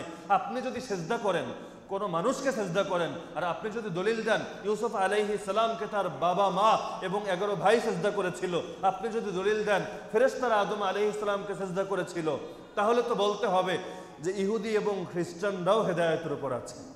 আপনি অন্য নবীকে মেনে যদি হেদায়েতের উপর থাকতে পারেন, তারা কেন পারবেন? সমস্যা কোথায়? রাসূল বলে দিচ্ছেন সুযোগ নেই। এমনকি মৃত্যুর আগে বলছেন লাআনাল্লাহুল ইয়াহুদা ওয়ান নাসারা, আল্লাহ ইহুদি এবং খ্রিস্টানদেরকে লানত করুন, তাদের উপর অভিশাপ বর্ষণ করুন। কেন? ইত্তাখাযু কুবুর আম্বিয়াইহিম মাসাজিদা, তারা তাদের নবীদের মাজারকে সিজদার জায়গা বানিয়ে ফেলেছে। লা তাত্তাখিযু বাদি কবরি ওয়াতানা ইউবাদু, খবরদার হে আমার উম্মত, আমার মৃত্যুর পর আমার কবরকে মূর্তি বানিয়ে ফেলো না। যেভাবে মূর্তির ইবাদত করা হয়, তোমরা এসে আমার কবরের ইবাদত করবে, আমার রওজার সামনে সিজদা করবে, আমার মাজারের ইবাদত করবে। খবরদার তোমরা এই কাজ করো না, কারণ এই কাজের কারণে ইহুদি এবং খ্রিস্টানদের উপর আল্লাহ লানত এসেছে। তোমরাও যদি করো, তোমাদের উপর আল্লাহ লানত চলে আসবে। যেখানে রাসূলকে সিজদা করার অনুমতি নেই, মৃত্যুর আগে রাসূল, যেই সময়ে মানুষ মৃত্যুর আগে কোন কথা বলে, গুরুত্বপূর্ণ কথা নাকি ফালতু কথা? কেমন গুরুত্বপূর্ণ? যেই কথা না বলে গেলেই না। কারণ মৃত্যুর সময় যদি একবার আল্লাহ তাসবিহ বেশি পাঠ করতে পারে, মাকাম বাড়বে। একবার যদি সুবহানাল্লাহ বেশি বলতে পারে, জান্নাতের মধ্যে কত বিশাল একটা জায়গা পেয়ে যাবে। সেখানে সুবহানাল্লাহ আলহামদুলিল্লাহ আল্লাহর জিকির না করে কোন কথা মানুষ বলে? সেই কথা বলে যেই কথার গুরুত্ব এত বেশি, যদি সেটা মানুষ লক্ষ্য না করে গোমরাহ হয়ে যাবে। রাসূল মৃত্যুর আগে বলে যাচ্ছেন, খবরদার আমার কবরকে, আমার মাজারকে, আমার রওজাকে ইবাদতের জায়গা বানিয়ে ফেলো না। এই কারণে ইহুদি খ্রিস্টানের উপর আল্লাহ লানত এসেছে। তোমরাও যদি করো, তোমাদের উপর আল্লাহ লানত চলে আসবে। কিন্তু আফসোসের কথা, সারা দুনিয়া এই লানতের মধ্যে সয়লাব হয়ে গেছে। সুতরাং ইমানকেও 4 জিনিস থেকে মুক্ত রাখতে হবে, আমলকেও মুক্ত রাখতে হবে। রাখলে কি হবে? আল্লাহ বলছেন তাদের জন্য অনেক উদ্যান আমি রেখে দিয়েছি, যার তলদেশ দিয়ে নহর প্রবাহিত হয়। নহর মানে নদী। জান্নাতের নিচ দিয়ে নদী প্রবাহিত হয়। এর কি অর্থ? আমাদের দেশের নদীগুলো কি উপর দিয়ে প্রবাহিত হয় নাকি? আকাশ দিয়ে প্রবাহিত হয়? নদী তো নিচ দিয়ে প্রবাহিত হয়। 2 অর্থ হতে পারে। এক অর্থ হলো জান্নাতের মধ্যে যে বাসভবন যেগুলো থাকবে, জান্নাতের মধ্যে বৃক্ষরাজি যেগুলো থাকবে, তার নিচ দিয়ে নহর প্রবাহিত হতে থাকবে। এটা তো একটা সৌন্দর্য। আমাদের দেশের সংসদ ভবনের দিকে তাকান, পানি দিয়ে ঘেরাও করা আছে না? কেন? সৌন্দর্যের জন্য। তো জান্নাতের নিচ দিয়ে নহর প্রবাহিত হয়। এক অর্থ হলো জান্নাতের ঘরবাড়ি যেগুলো থাকবে, বৃক্ষরাজি যেটা থাকবে, তার নিচ দিয়ে সুন্দর করে লেকের মতো প্রবাহিত হতে থাকবে, এক অর্থ। 2 নম্বর অর্থ হলো দুনিয়ার নদীগুলো প্রবাহিত হওয়ার জন্য গর্তের মতো থাকতে হয়, নিচু ভূমি হতে হয়। জান্নাতের ব্যাপারে বর্ণিত আছে, তাজরি আল আনহার ফিল জান্নাহ ফি গায়রি উখদুদ, জান্নাতের মধ্যে নদীগুলো গর্ত ছাড়া প্রবাহিত হবে। দুনিয়ার মধ্যে যেটা মানুষ ভাবতেও পারে না, বন্যার দিনে যদি উপর দিয়ে পানি যায় সব কিছু ডুবে যায়। জান্নাতের নহর নালাগুলো, জান্নাতের নদীগুলো গর্ত দিয়ে প্রবাহিত হবে না, উপর দিয়ে প্রবাহিত হবে। আর উপর দিয়ে হওয়ার কারণে পুরো জান্নাতের মধ্যে বর্ষণ এবং প্লাবনও হবে না, বন্যাও হবে না। তাহলে কিভাবে সম্ভব? কিভাবে সম্ভব? মা লা আইনুন রাআত ওয়ালা উযুনুন সামিআত ওয়ালা খাতারা আলা কলবি বাশার। এটা তো সেভাবেই সম্ভব, কারণ কোনো চোখ তো কোনোদিন দেখেনি, কোনো কান তো কোনোদিন শুনেনি, কোনো অন্তরে তো কোনোদিন কল্পনাও আসেনি। কল্পনা আসলে না আমি একটা রূপরেখা আপনাদের সামনে বলতে পারতাম, কল্পনাও তো আসেনি। তাহলে কিভাবে বলা সম্ভব যে কিভাবে সেই জান্নাতের নহর এবং নদীগুলো প্রবাহিত হবে? তাও দুনিয়ার নদীগুলো তো শুধু পানির নদী। জান্নাতের মধ্যে নদী থাকবে কোনোটা দুধের নহর, মধুর নহর, শরাবের নহর। দুনিয়ার মধ্যে আল্লাহ তো পরীক্ষা করতে চান, বান্দা দুনিয়ার মধ্যে রেশমের পোশাক পরো না, কারণ যেই ব্যক্তি দুনিয়ায় রেশমের পোশাক পরবে কাল জান্নাতে তাকে রেশমের পোশাক দেওয়া হবে না। দুনিয়ার মধ্যে মদ পান করো না, মদ খেলে মাতলামি আসে, কিন্তু দুনিয়ার মধ্যে মদ পান করো না, জান্নাতে তোমাকে এমন উত্তম মদ আমি দিব যে মদের মধ্যে কোনো নেশা এবং মাতলামিও থাকবে না। দুনিয়ার মধ্যে কষ্ট করব, মদ থেকে বিরত থাকবো, জান্নাতে আল্লাহ উত্তম মদ খাইয়ে দিবেন। দুনিয়ায় রেশমের পোশাক থেকে বিরত থাকবো, জান্নাতে আল্লাহ উত্তম রেশমের পোশাক দিয়ে দিবেন। কুল্লামা রুজিকু মিনহা মিন থামারাতির রিজকা, সেই জান্নাতে যখন কাউকে কোনো ফলের রিজিক দেওয়া হবে, ফলের খাবার দেওয়া হবে, আপেল, কমলা, বেদানা যাই হোক, যখন তাদের সামনে দেওয়া হবে, পরিবেশন করা হবে, ক্বালু হাযাল্লাযী রুজিকনা মিন ক্বাবলু, তখন জান্নাতীরা বলবে, আরে এই খাবার তো একটু আগে খেলাম।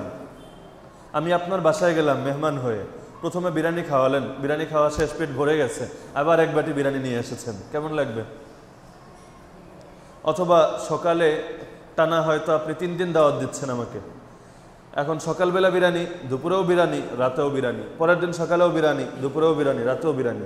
সামনে যখন নিয়ে আসবে মানুষ বলবে কিনা, রে এই আগের বেলা তো এটাই খেলাম, বলবে না এই কথা? তো জান্নাতের সামনে যখন সেই ফলের খাবার নিয়ে আসা হবে, সে বলবে হাযাল্লাযী রুজিকনা মিন ক্বাবল, আরে ইতিপূর্বে তো এই খাবার খেয়েছি, কয়বার খাবো? এক কথা বোরিং ফিল হয় না? কয়বার খাওয়া যায়? তো তখন জান্নাতের মধ্যে একটা বৈশিষ্ট্য হলো, ইতিপূর্বে খেয়েছি তারা যে বলেছে 2 অর্থ হতে পারে। এক অর্থ হলো এই খাবার তো দুনিয়ায় খেয়ে এসেছি, আপেল দুনিয়ায় কত খেলাম, কমলা দুনিয়ায় কত খেলাম, আর স্ট্রবেরি তো আমার ফ্রিজে সবসময় অল টাইম বরাদ্দ থাকতো, এই খাবারগুলো তো দুনিয়া আমার সঙ্গে পরিচিত, দুনিয়ায় খেলাম, জান্নাতে এসে একই খাবার খাবো, ভেবেছিলাম জান্নাতে এসে হাইফাই খাবার খাবো, ঘুরে ফিরে দেখা যাচ্ছে একই খাবার। এক অর্থ। আরেক অর্থ হলো না, আগের বেলায় তো এটা খেলাম, সেই জান্নাতের মধ্যে, দুনিয়ায় না, আগের বেলায় এটা খেলাম, এখনো আবার এটা খেলাম। আল্লাহ বলেন ওয়া উতু বিহি মুতাশাবিহা, আসলে বাস্তব কথা হলো তাদেরকে এর সঙ্গে দেখতে সামঞ্জস্যপূর্ণ খাবার দেওয়া হয়েছিল, এটা দেওয়া হয়েছিল না। ফেরেশতারা বলবে তোমরা স্বাদ আস্বাদন করো, দেখতে একরকম কিন্তু স্বাদ এক না। দুনিয়ার মধ্যে আপেল 100 বছর যদি খেতে থাকেন একই স্বাদ, কোনোটার মধ্যে পরিমাণে একটু বেশি, কোনোটা একটু কম, কোনোটা একটু বেশি মিষ্টি, কোনোটা মিষ্টি একটু কম, মৌলিক স্বাদ কিন্তু এক। জান্নাতের মধ্যে খাবারের চেহারা হবে এক, তো স্বাদ হবে ভিন্ন ভিন্ন। জান্নাতের মধ্যে ক্লান্তি বলতে কোনো কিছু নেই। একবার সহবাস করার পর দ্বিতীয়বার যখন সহবাস করবে, যদি একই স্বাদ পায়, এটা তো জান্নাতের স্বাদ না। জান্নাতে শুধু নতুনত্ব আর নতুনত্ব, কুল্লু জাদীদিন লাযীযুন, প্রত্যেক নতুন জিনিসের মধ্যে স্বাদ আছে, নতুন জিনিসের দিকে মানুষ আকৃষ্ট হয়। জান্নাতের সব কিছুকে আল্লাহ এমনভাবে বানিয়ে রেখেছেন, দেখে মনে হবে এটা তো আগেরটার মতোই দেখতে, যখন মুখে দিবে তখন তো বলবে সুবহানাল্লাহ, এই স্বাদ তো আমি কোনোদিনও আস্বাদন করিনি। তাহলে চেহারা একই রাখার কি দরকার? দরকার হলো সারপ্রাইজ দেওয়া। যদি নতুন নতুন আইটেম সামনে আসে, তাহলে নতুন আইটেম আসলো, সেটা খেলাম, স্বাভাবিকভাবে ভিন্ন স্বাদ হবে। একই খাবার, খাবার দেখতে একই, মুখে দেব ভিন্ন স্বাদ আসবে, সারপ্রাইজ। এক মুরগি দিয়ে চাইনিজ রেস্টুরেন্টে কয়েক আইটেম বানায়, জিনিস কিন্তু একই, একটা মুরগি, আইটেম কিন্তু অনেক রকম আইটেম হচ্ছে একটা মুরগি দিয়ে। হাতি দিয়ে বানাচ্ছে না, হরিণ দিয়ে আর জেব্রা দিয়ে বানাচ্ছে না, মুরগি দিয়ে বানাচ্ছে, কোয়ালিটি অনেক। তো দেখানো হচ্ছে একই খাবার, এই যে আপেল, কিন্তু যখন মুখে দিবে তখন দেখবে আর এই আপেল তো সেই আপেল না যে আপেল আগে খেয়েছিলাম, এটা তো এমন আপেল যে কোনো দিনও আমার জিহ্বা এর স্বাদ আস্বাদন করেনি। ওয়ালাহুম ফিহা আজওয়াজুম মুতাহহারা, এবং তাদের জন্য, তাদের মানে কাদের? যাদের মধ্যে ওই দুইটা বৈশিষ্ট্য ছিল। এক নম্বরে সহিহ আকীদা ছিল, ঈমান ছিল। দুই নম্বরে নেক আমল ছিল। সহিহ আকীদা সংজ্ঞা দিয়েছে 4 জিনিস থেকে মুক্ত আকীদা ছিল। আর নেক আমলের সংজ্ঞা দিয়েছে মা ওয়াফাকা সুন্নাহ, যেটা রাসূল এবং সাহাবীদের তরিকার সঙ্গে সামঞ্জস্যপূর্ণ ছিল। তাদের জন্য রয়েছে পুত পবিত্র স্ত্রী। আপনি বলবেন কেন হুজুর, দুনিয়া আমাদের স্ত্রীকে অপবিত্র নাকি? আপনি কি আমাদের স্ত্রীদেরকে অপবিত্র বলতে চান? আমাদের দুনিয়ার স্ত্রীরাও তো অশুচি না, অপবিত্র না, তারাও পবিত্র। তা আল্লাহ বলছেন জান্নাতে তাদের জন্য রয়েছে পুত পবিত্র স্ত্রী। আর কি অর্থ? এর অর্থ হলো দুনিয়ার মধ্যে মানুষের কিছু দুর্বলতা থাকে। গরম লাগে যখন, শরীরে ঘাম হয়, মানুষ থুতু ফেলে, নাকের ভেতরে ময়লা হয়, মাসিক ঋতুস্রাব হয়, সন্তান হওয়ার পরে নিফাস হয়, এরকম বিভিন্ন দুর্বলতা মানুষের মধ্যে রয়েছে। বাথরুমে মানুষকে যেতে হয়, মল ত্যাগ করতে হয়, মূত্র ত্যাগ করতে হয়, একইভাবে মানুষের বীর্যপাত হয়। জান্নাতের মধ্যে স্ত্রীদের কোনোটাই থাকবে না। তাদের নাকের মধ্যেও ময়লা থাকবে না, মুখের মধ্যেও থুতু থাকবে না, শরীরের মধ্যে এই দুর্গন্ধযুক্ত ঘাম থাকবে না। একইভাবে তাদের মলমূত্র ত্যাগ করার কোনো প্রয়োজন থাকবে না, হায়েজ এবং নেফাস থাকবে না। একইভাবে তাদের দুনিয়ার মধ্যে যেই পরিমাণ মানি ভিতর থেকে নির্গত হয়ে আছে, জান্নাতেও ঠিক সেভাবে আসবে না। সব কিছু, যত অসুচি আছে, যত প্রতিগন্ধময় অবস্থা আছে, যে অবস্থাগুলো থেকে মানুষের অন্তরে এগুলোর ব্যাপারে ঘৃণা জাগে স্বাভাবিকভাবেই। আপনি আপনার স্ত্রীকে যতই ভালোবাসেন না কেন, এই হালতগুলো আপনার জন্য তো সুখকর না। স্ত্রীকে যতই ভালোবাসুক, যে ভালোবাসার দাবিতে স্ত্রীর কাপড়গুলো হেফাজত করে রাখে, যে এটা 10 বছর পরও আমি আমার স্ত্রীকে দেখে দেখে স্মরণ করব। কিন্তু স্ত্রীর মলমূত্রকে প্যাকেট করে রাখে নাকি? এবং কেউ রাখবে দুনিয়া? সম্ভব? এটা তো ঘৃণার জিনিস। তা আল্লাহ বলছেন জান্নাতের মধ্যে রয়েছে পুত পবিত্র স্ত্রী, যাদের মধ্যে এ ধরনের কোনো অসুচি, কোনো প্রতিগন্ধময় বিষয় থাকবে না। পবিত্র আর পবিত্র, যাদেরকে দেখলে ভিতরে শুধু ভালোবাসা আর ভালোবাসাই জাগবে। অহম ফিহা খালিদুন। সর্বশেষ নেয়ামত, যে এত বড় নেয়ামত দিয়ে সেই নেয়ামত যদি আবার 2 দিন পরে শেষ হয়ে যায়, এর চাইতে বড় দুঃখ তো আর কিছু নেই। 5 স্টার হোটেলে, যে বিদেশে একদিন গেলাম, কোনো দেশের আমন্ত্রিত হয়ে, অতিথি হয়ে আমাকে 5 স্টার হোটেলে রাখা হলো, উন্নত আপ্যায়নের ব্যবস্থা করা হলো, সেখানে 1 সপ্তাহ থাকলাম। সেই স্মৃতিচারণ করে করে সারা জীবন পার করে দেই। আর অমুক একটা দেশে গিয়েছিলাম, সেখানে কত ভালো দেশ, রাস্তায় কোনো জ্যাম নেই, চারিদিকে তাকালেই হোরগেলমান দেখা যায়, এবং সেখানে আমাদেরকে 5 স্টার হোটেলে রাখা হয়েছে, অনেক দামি দামি খাবার দেওয়া হয়েছে, যা চেয়েছি তাই দেওয়া হয়েছে। কত খাবার দুনিয়ার কোনোদিন দেখিনি, কিন্তু মাত্র 1 সপ্তাহই থেকেছিলাম। তো আল্লাহ বলছিল হুম ফিহা খালিদুন। জান্নাতীদের এই আফসোস করার কোনো কারণ নেই, কারণ জান্নাতের শুরু আছে কিন্তু তার কোনো শেষ নেই। তারা সেখানে চিরকাল থাকবে। তো এজন্য সেই জান্নাত অর্জন করার ইচ্ছা এবং তামান্না আমাদের ভেতরে আছে কিনা? সবার আছে। জান্নাত অর্জন করতে চাইলে আল্লাহ তাআলা, আমার এই চাওয়ার সঙ্গে আল্লাহর কোনো ওয়াদা নেই। লাইসা বিআমানিকুম ওয়ালা আমানি আহলিল কিতাব। তোমাদের আকাঙ্ক্ষা, তোমাদের চাহিদা, একইভাবে অন্যান্য কিতাবী যারা রয়েছে, ইহুদি খ্রিস্টান, তাদের চাহিদার সঙ্গে আল্লাহর জান্নাতের কোনো ওয়াদা নেই।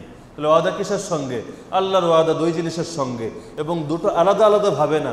দুটো যদি আমি একত্র করতে পারি আমার জীবনে, আমার সঙ্গে আল্লাহর ওয়াদা। 1 নম্বরে হলো যেটা আয়াতের শুরুতে বলা হয়েছে, বিশুদ্ধ আকীদা লালন করতে হবে। আর 2 নম্বরে হলো আমলগুলো সুন্নাহ অনুযায়ী হতে হবে। সংক্ষেপে বললে লা ইলাহা ইল্লাল্লাহ, সহিহ আকীদা, মুহাম্মাদুর রাসূলুল্লাহ, রাসূলুল্লাহ সাল্লাল্লাহু আলাইহি ওয়াসাল্লামের তরিকা। কালেমা তো শুধু বলার জিনিস না, কালেমা তো জীবনে ফিট করার জিনিস, বাস্তবায়ন করার জিনিস। তো কালেমা লা ইলাহা ইল্লাল্লাহ, বান্দা তাওহীদের উপর ঈমান রাখো। তাওহীদুর রুবুবিয়্যাহ, তাওহীদুল উলুহিয়্যাহ, তাওহীদুল হাকিমিয়্যাহ।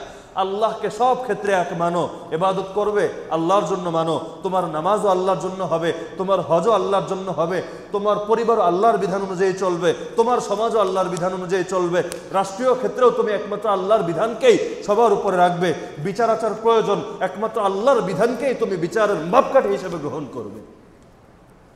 আর তরিকা, আল্লাহকে মানতে গেলে একটা তরিকা অনুযায়ী মানতে হবে। কোন তরিকা অনুযায়ী মানবে? হ্যাঁ, মুসার তরিকা অনুযায়ী মানার সুযোগ নেই, ঈসা আলাইহিস সালামের তরিকা অনুযায়ী মানার সুযোগ নেই। মানতে হবে কার তরিকা অনুযায়ী? এখন যে মানুষ বলে না মুহাম্মাদের তরিকা অনুযায়ী মানি না, আমি মানি আমার অমুক দেশের অমুক বুজুর্গের তরিকা অনুযায়ী, যিনি মুহাম্মদ সাল্লাল্লাহু আলাইহি সাল্লামের অমুক নম্বর বংশধর, বলে না আজকাল মানুষ। রাসূলের বংশধর হলেই তার জন্য কি জান্নাতের কোনো আদা আছে? নূহ আলাইহিস সালামের ছেলে, তার ঘটনা সবাই জানেন। যখন নূহ আলাইহিস সালামের সময় আল্লাহ আযাব নাজিল করেছিল, সবাইকে ডুবিয়ে মেরেছিল, সেই সময়ে তার এক কাফের ছেলে ছিল, সবাই নৌযানে আরোহণ করেছে। ছেলেকে নূহ আলাইহিস সালাম বলছে, ইয়া বুনাইয়া আরকাম মা'ানা, হে আমার ছেলে আসো আমাদের সঙ্গে নৌযানে আরোহণ করো, ওয়ালা তাকুম মা'আল কাফিরিন, কাফেরদের সঙ্গে আজকে থেকো না, ধ্বংস হয়ে যাবে। কিন্তু আল্লাহর তো ইচ্ছা ছিল না, তার ছেলে তো কাফের, সে ধ্বংস হবে, এটাই আল্লাহর মানসা। হোক না নবীর ছেলে, নবীর ছেলে হলেই তার জন্য বিশেষ কোনো স্পেশাল অফার নেই। আল্লাহ রাসূল নিজের মেয়েকে, নিজের সন্তানদেরকে, নিজের পরিবারের লোকদেরকে বলছেন যে আমি তোমাদেরকে জাহান্নাম থেকে মুক্ত করে জান্নাতে দেওয়ার ক্ষমতা রাখি না, ইল্লা আন্না লাকুম রাহিমান সাআবুল্লুহা বিবালালিহা, তবে হ্যাঁ তোমাদের সঙ্গে আমার যেহেতু আত্মীয়তার বন্ধন আছে, যেহেতু আত্মীয়তার সম্পর্ক আছে, যদি তোমরা নিজেদের ঈমান এবং আমলের দ্বারা জান্নাতে যাওয়ার উপযুক্ত হতে পারো, তো এই সম্পর্কের কারণে আমি তোমাদের জন্য স্পেশাল কোনো অফারের সুপারিশ করতে পারি, এটা করতে পারি। কিন্তু আমার সন্তান বলেই যে বেঁচে যাবে সেই কোনো সুযোগ নেই। সে আরবের একজন উত্তম বংশী একজন সম্ভ্রান্ত নারী চুরি করেছিল। তখন সবাই পেরেশান যে সবার চুরি করলে তো হাত কাটা হয়, 10 দিরহাম পরিমাণ যদি চুরি করে হাতের এই কবজি থেকে অংশটা কেটে ফেলা হয়, ইসলামের শাস্তি। অনেকে এখন চিন্তা করছে যে অন্যদের কাটা হয়, কিন্তু এরকম একজন সম্ভ্রান্ত বংশী একজন নারী, তার যদি হাত কাটা হয় দেখতে খারাপ দেখা যায়।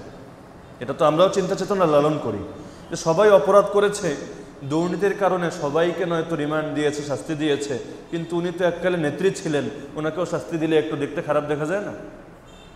তো একইভাবে তাদের কাছে ওটা খারাপ মনে হলো। এবার রাসূলের কাছে সুপারিশ নিয়ে যাবে, কিন্তু কার এই সাহস আছে রাসূলের কাছে সুপারিশ নিয়ে যাবে? সবাই মিলে পরামর্শে বসলো। এবার সবাই মিলে সিদ্ধান্ত উপনীত হলো এই কাজ করতে পারবে একমাত্র একজনই, আর সে হলো উসামা হিব্বুর রাসূল সাল্লাল্লাহু আলাইহি ওয়াসাল্লাম, রাসূলের পালক পুত্র যায়েদ বিন হারেসার সন্তান, রাসূলের নাতি উসামা রাদিয়াল্লাহু আনহু, সেই একমাত্র এই কাজের জন্য উপযুক্ত ব্যক্তি। সবাই মিলে বুঝিয়ে উসামাকে পাঠিয়ে দিল, রাসূলের কাছে যাও, গিয়ে একটু সুপারিশ করো। রাসূলের কাছে গেল, গিয়ে সুপারিশ করলো, হে আল্লাহর রাসূল, এই মাখজুমি গোত্রের এই নারীর অপরাধটা যদি একটু হালকা করে দেওয়া হয়, অন্য কোনো শাস্তি দেওয়া হয়। রাসূলের চেহারা সঙ্গে সঙ্গে বিবর্ণ হয়ে গেল। আতাশফাউ ফি হাদ্দিম মিন হুদুদিল্লাহ, আরে আল্লাহর দণ্ডবিধির কোনো একটা দণ্ডের ব্যাপারে তুমি আমার কাছে সুপারিশ করছো? আরে এই কারণেই তো পূর্ববর্তীদের উপর আযাব এসেছিল, যখন তাদের মধ্যে কোনো গরিব ব্যক্তি কোনো অপরাধ করত, তার উপর তারা শাস্তি কার্যকর করত, কিন্তু কোনো ক্ষমতাধর ব্যক্তি, কোনো সামরিক প্রশাসনের সঙ্গে জড়িত কোনো ব্যক্তি যখন কোনো অপরাধ করত, তার অপরাধগুলোকে তারা মাফ করে দিত। রাজনৈতিক লোক করলে মাফ, একইভাবে যাদেরকে আইন শৃঙ্খলার সঙ্গে জড়িত তারা করলে মাফ, আর সাধারণ মানুষরা করলে এটার জন্য শাস্তি। আর এই কারণেই তো পূর্বের লোকেরা গজবগ্রস্ত হয়েছিল, আর তুমি এসেছো এই সুপারিশ নিয়ে। হদের ব্যাপারে কোনো সুপারিশ চলে না, আজকাল চলে। একজন কাউকে হত্যা করেছে, হত্যা মামলার আসামি, তার ব্যাপারে ইসলামের বিধান হলো তাকে হত্যা করা হবে, কিন্তু দেখা যায় যেন রাষ্ট্রের প্রধান যিনি থাকেন তার কাছে প্রাণ ভিক্ষা চাওয়া যায়, যায় না? প্রাণ ভিক্ষা চাওয়ার একটা ব্যবস্থা আছে না, ফাঁসির আদেশ হওয়ার পরও? সেই আদেশ প্রাণের আদেশও না, হাত কাটার বিধান ছিল। উসামা রাদিয়াল্লাহু আনহু সুপারিশ নিয়ে এসেছেন, রাসূল তাকে হুমকি দিয়ে দিচ্ছেন, ধমক দিয়ে দিচ্ছেন। তো নবীর সন্তান, নূহ আলাইহিস সালামের সন্তান, উনি বলছেন নৌকায় ওঠো। সে বলছে সাআউই ইলা জাবালি ইয়াসিমুনি মিনাল মা। আর নৌকায় কি হবে? নৌকা তো বিশাল ঝড়ঝাপটা আসলে নৌকা ডুবে যায়। আমি পাহাড়ে উঠবো, অনেক উঁচু পাহাড়ে উঠবো, সেই পাহাড় আমাকে পানি থেকে বাঁচাবে।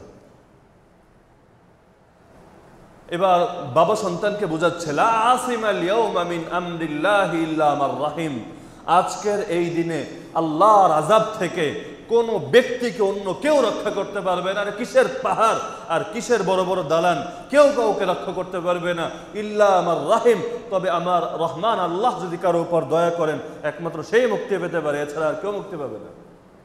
ওয়াহালা বাইনাহুমাল মাউজু ফাকানা মিনাল মুগরাকিন, এই কথা শেষ হয়নি, তার আগে উভয়ের মধ্যে পানি চলে এসে উভয়ের মধ্যে ঢেউ আড়াল হয়ে গেছে, কথা শেষ করতে পারেনি, সেই সন্তানকে আল্লাহ ডুবিয়ে মেরেছেন।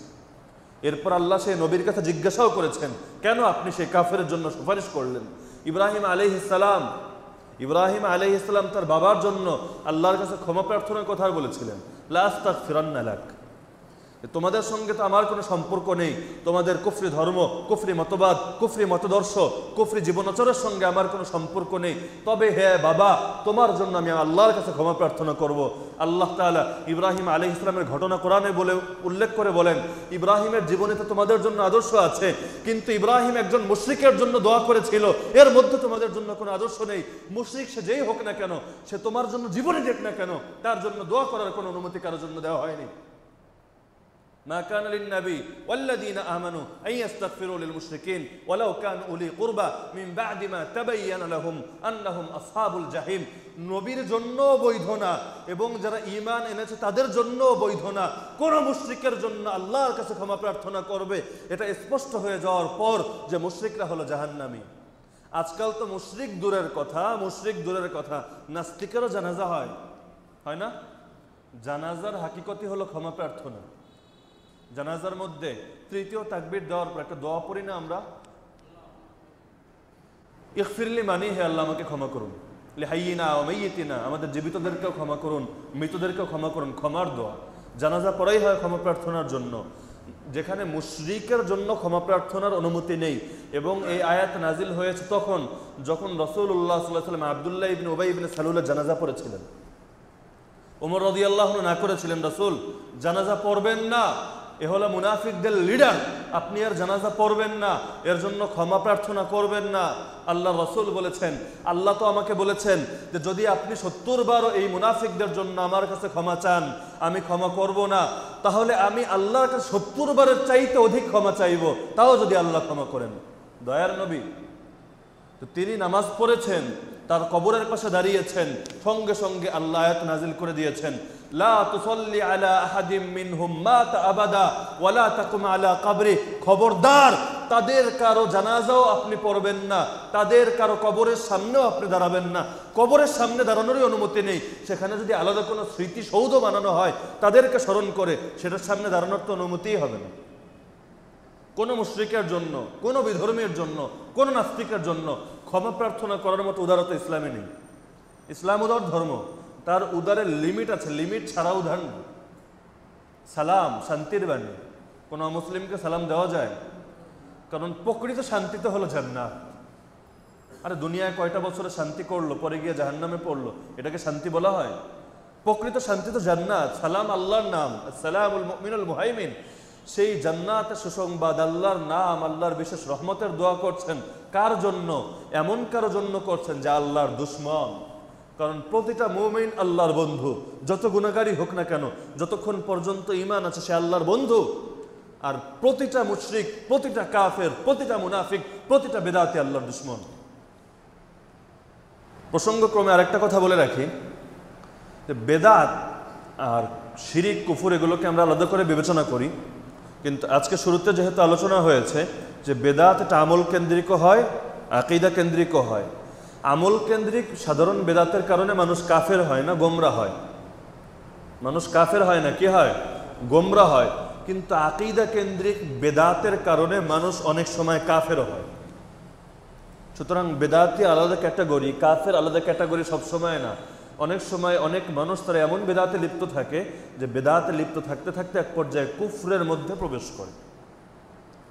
আর বেদাত আমরা তো মনে করে শুধু মিলাদ কিয়াম এটাই মনে হয় বেদাত, এগুলোই মনে হয় ইবাদতের সঙ্গে সম্পর্কিত বিষয়, এটাই বেদাত। না ভাই, বেদাত পরিধি অনেক বিস্তৃত।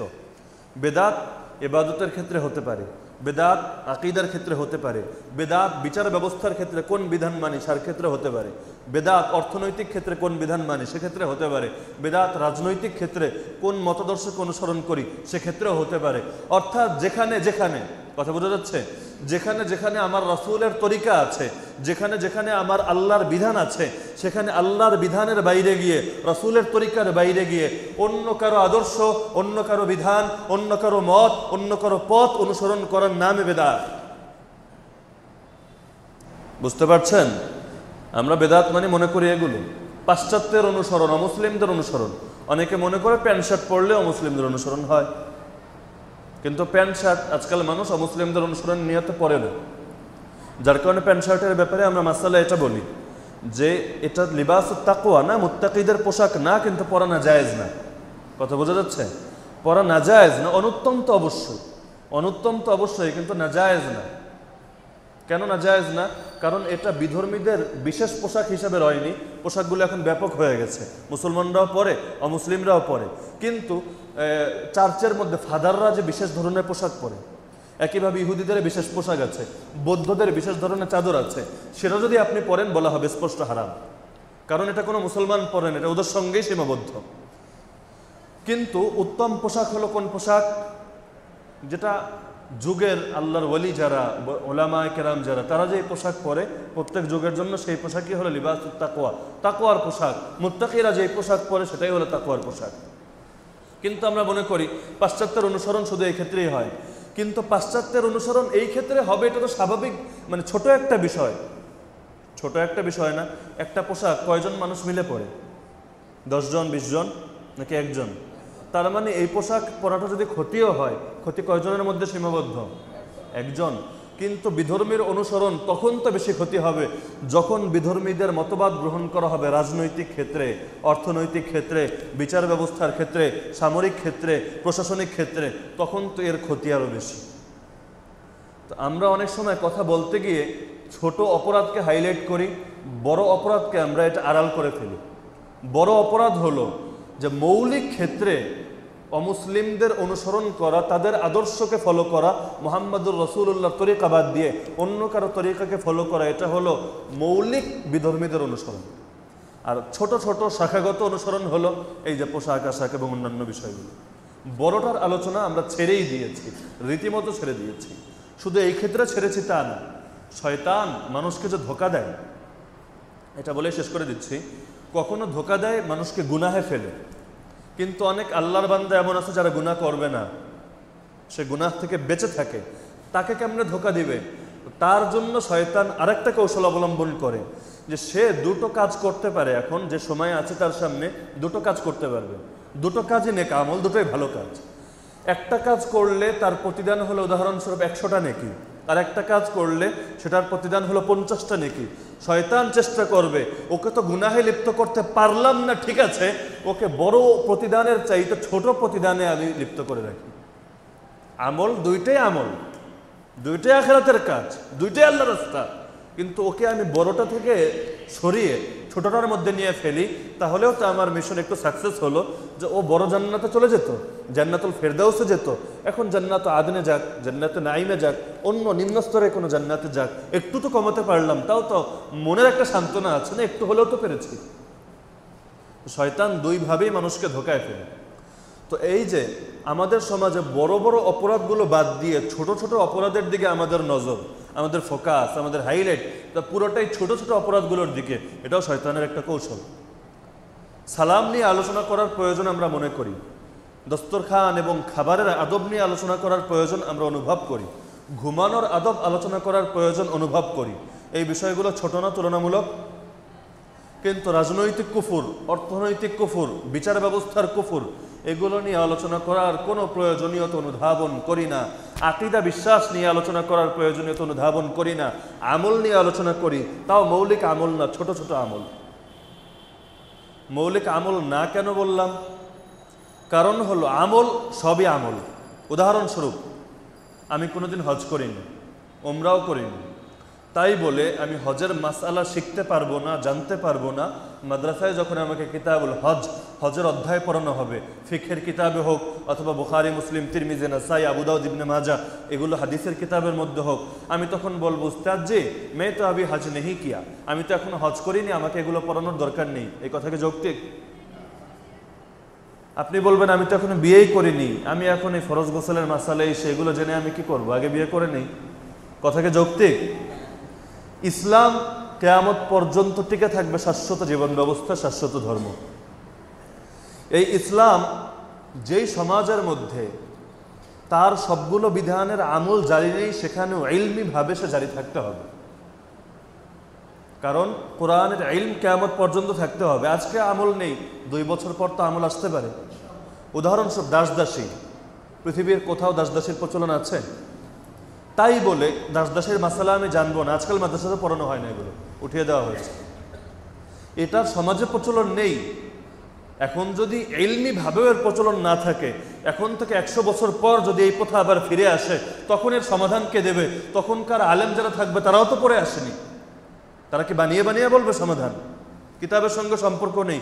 গত 200 বছরে এই বিষয়ে তো কিতাবই লেখা হয়নি, 500 বছরে লেখা হয়েছে কিনা সন্দেহ। আলাদা করে এই বিষয়ের উপর, নামাজের উপর অনেক কাজ হয়েছে, হজের উপর, রোজার উপর, এই সমস্ত বিষয়ের উপর কাজ হয়নি। অনেক বিধান এমন আছে এখনো যদি সমাজে জারি হয়, এগুলোর ব্যাপারে ফতোয়া দেওয়ার মতো আলেম নেই। কারণ তারা ফতোয়া বিভাগে পড়েছে, মুফতি হয়েছে, নামের শুরুতে বড় করে মুফতি লেখে। মুফতি মানে সে ওই হায়াজ নেফাসের মশলা পড়েছে, তহারাত যাকাতের মশলা পড়েছে, এর বাইরে তার জ্ঞান আর কিছুই নেই, কিছুই নেই, বিলকুলই নেই। আজকাল মুফতিও হয় তহারাত সালাতের মুফতি, অধিকাংশ মুফতি আকীদার ফতোয়া দিতে পারে না, আকীদার মশলা জানে না, ক্লিয়ার না। অনেকে এসে জিজ্ঞেস করে, হুজুর এই বেদাতে আমলটা তো আমি অমুক মুফতি সাহেবকে করতে দেখেছি, কিছু বলাও যায় না। কাউকে তো অপমান করাও ঠিক না, তাচ্ছিল্য করা উচিত না, সঙ্গত না, কিছু বলাও যায় না, আর মানুষকে বোঝানোও কঠিন হয়ে যায়। তো যেটা বলছিলাম, যেই জিনিসগুলো সমাজে জারি নেই সেটা ইলমিভাবে জারি থাকতে হবে, এটা ইসলামের একটা দৃষ্টিভঙ্গি। উদাহরণস্বরূপ আপনি বলবেন দেশের মধ্যে জিহাদ নেই, এই জন্য আমি জিহাদের মাসালা শিখবো না, জিহাদের মাসালা জানবো না, মসজিদে জিহাদের আলোচনা হবে না, মাদ্রাসায় জিহাদের আলোচনা হবে না, ওয়াজ মাহফিলে জিহাদের আলোচনা হবে না, সব জায়গায় জিহাদের আলোচনা বন্ধ করা হবে, জিহাদের বইপত্র পেলে গ্রেফতার করা হবে। আরে ভাই, যদি এরকম হয়, জিহাদ তো কিয়ামত পর্যন্ত জারি থাকবে, হাদিসে বলা হয়েছে দাজ্জাল যতক্ষণ পর্যন্ত ধ্বংস না হবে জিহাদ জারি থাকবে। তো যেই সময়ে জিহাদের সম্মুখীন হবেন, এখন হয়তো আপনি সম্মুখীন নেই, যখন যেই সময়ে সম্মুখীন হবেন ওই সময় মাসালা কোত্থেকে জানবেন? আসমান থেকে ফেরেশতা আসবে? কথা বোঝা যাচ্ছে? ইলমি ভাবে তো জারি থাকা উচিত। এই যে সমাজের মধ্যে পেরেশান, ইসলামের নামে জঙ্গিবাদ, ইসলামের নামে সন্ত্রাস, ইসলামের নামে এই, ইসলামের নামে সেই, আর দোষ তো তোমাদের। জিহাদের আলোচনা কেন বন্ধ করেছো? যদি সহি জিহাদের আলোচনা জারি থাকতো তাহলে গলত জিহাদ সমাজে প্রচলিত হতো না। কথা বোঝা যাচ্ছে না? সহি জিনিস যখন মানুষ জানে, গলত জিনিসের দিকে মানুষ পা বাড়ায় না, গলত জিনিসের দিকে তখনই পা বাড়ায় যখন সহি জিহাদ মানুষ জানে না। উদাহরণস্বরূপ আপনি হজে যাচ্ছেন, হজ ইসলামের গুরুত্বপূর্ণ একটা বিধান, হজের মাসালা শিখে যাননি, তার মানে আপনার হজ আপনি ঠিকভাবে করতে পারবেন না। 1.5 লক্ষ 2 লক্ষ টাকা খরচ হবে, বা এখনের বিবেচনায় 3.5, 4, 5, 6 লক্ষ টাকা খরচ করে আসবেন অযথাই। সফরের কষ্ট ছাড়া আর কোনো প্রাপ্তি আপনার নেই, পুরোটাই বেকার, কারণ মাসালা জানেন না। তো সমাজের মধ্যে সমস্যা, এত কিছু সমস্যা, সমস্যাও বাড়ছে, জিহাদের উপর চাপ বাড়িয়ে দিচ্ছে, খবরদার জিহাদের আলোচনা করা যাবে না।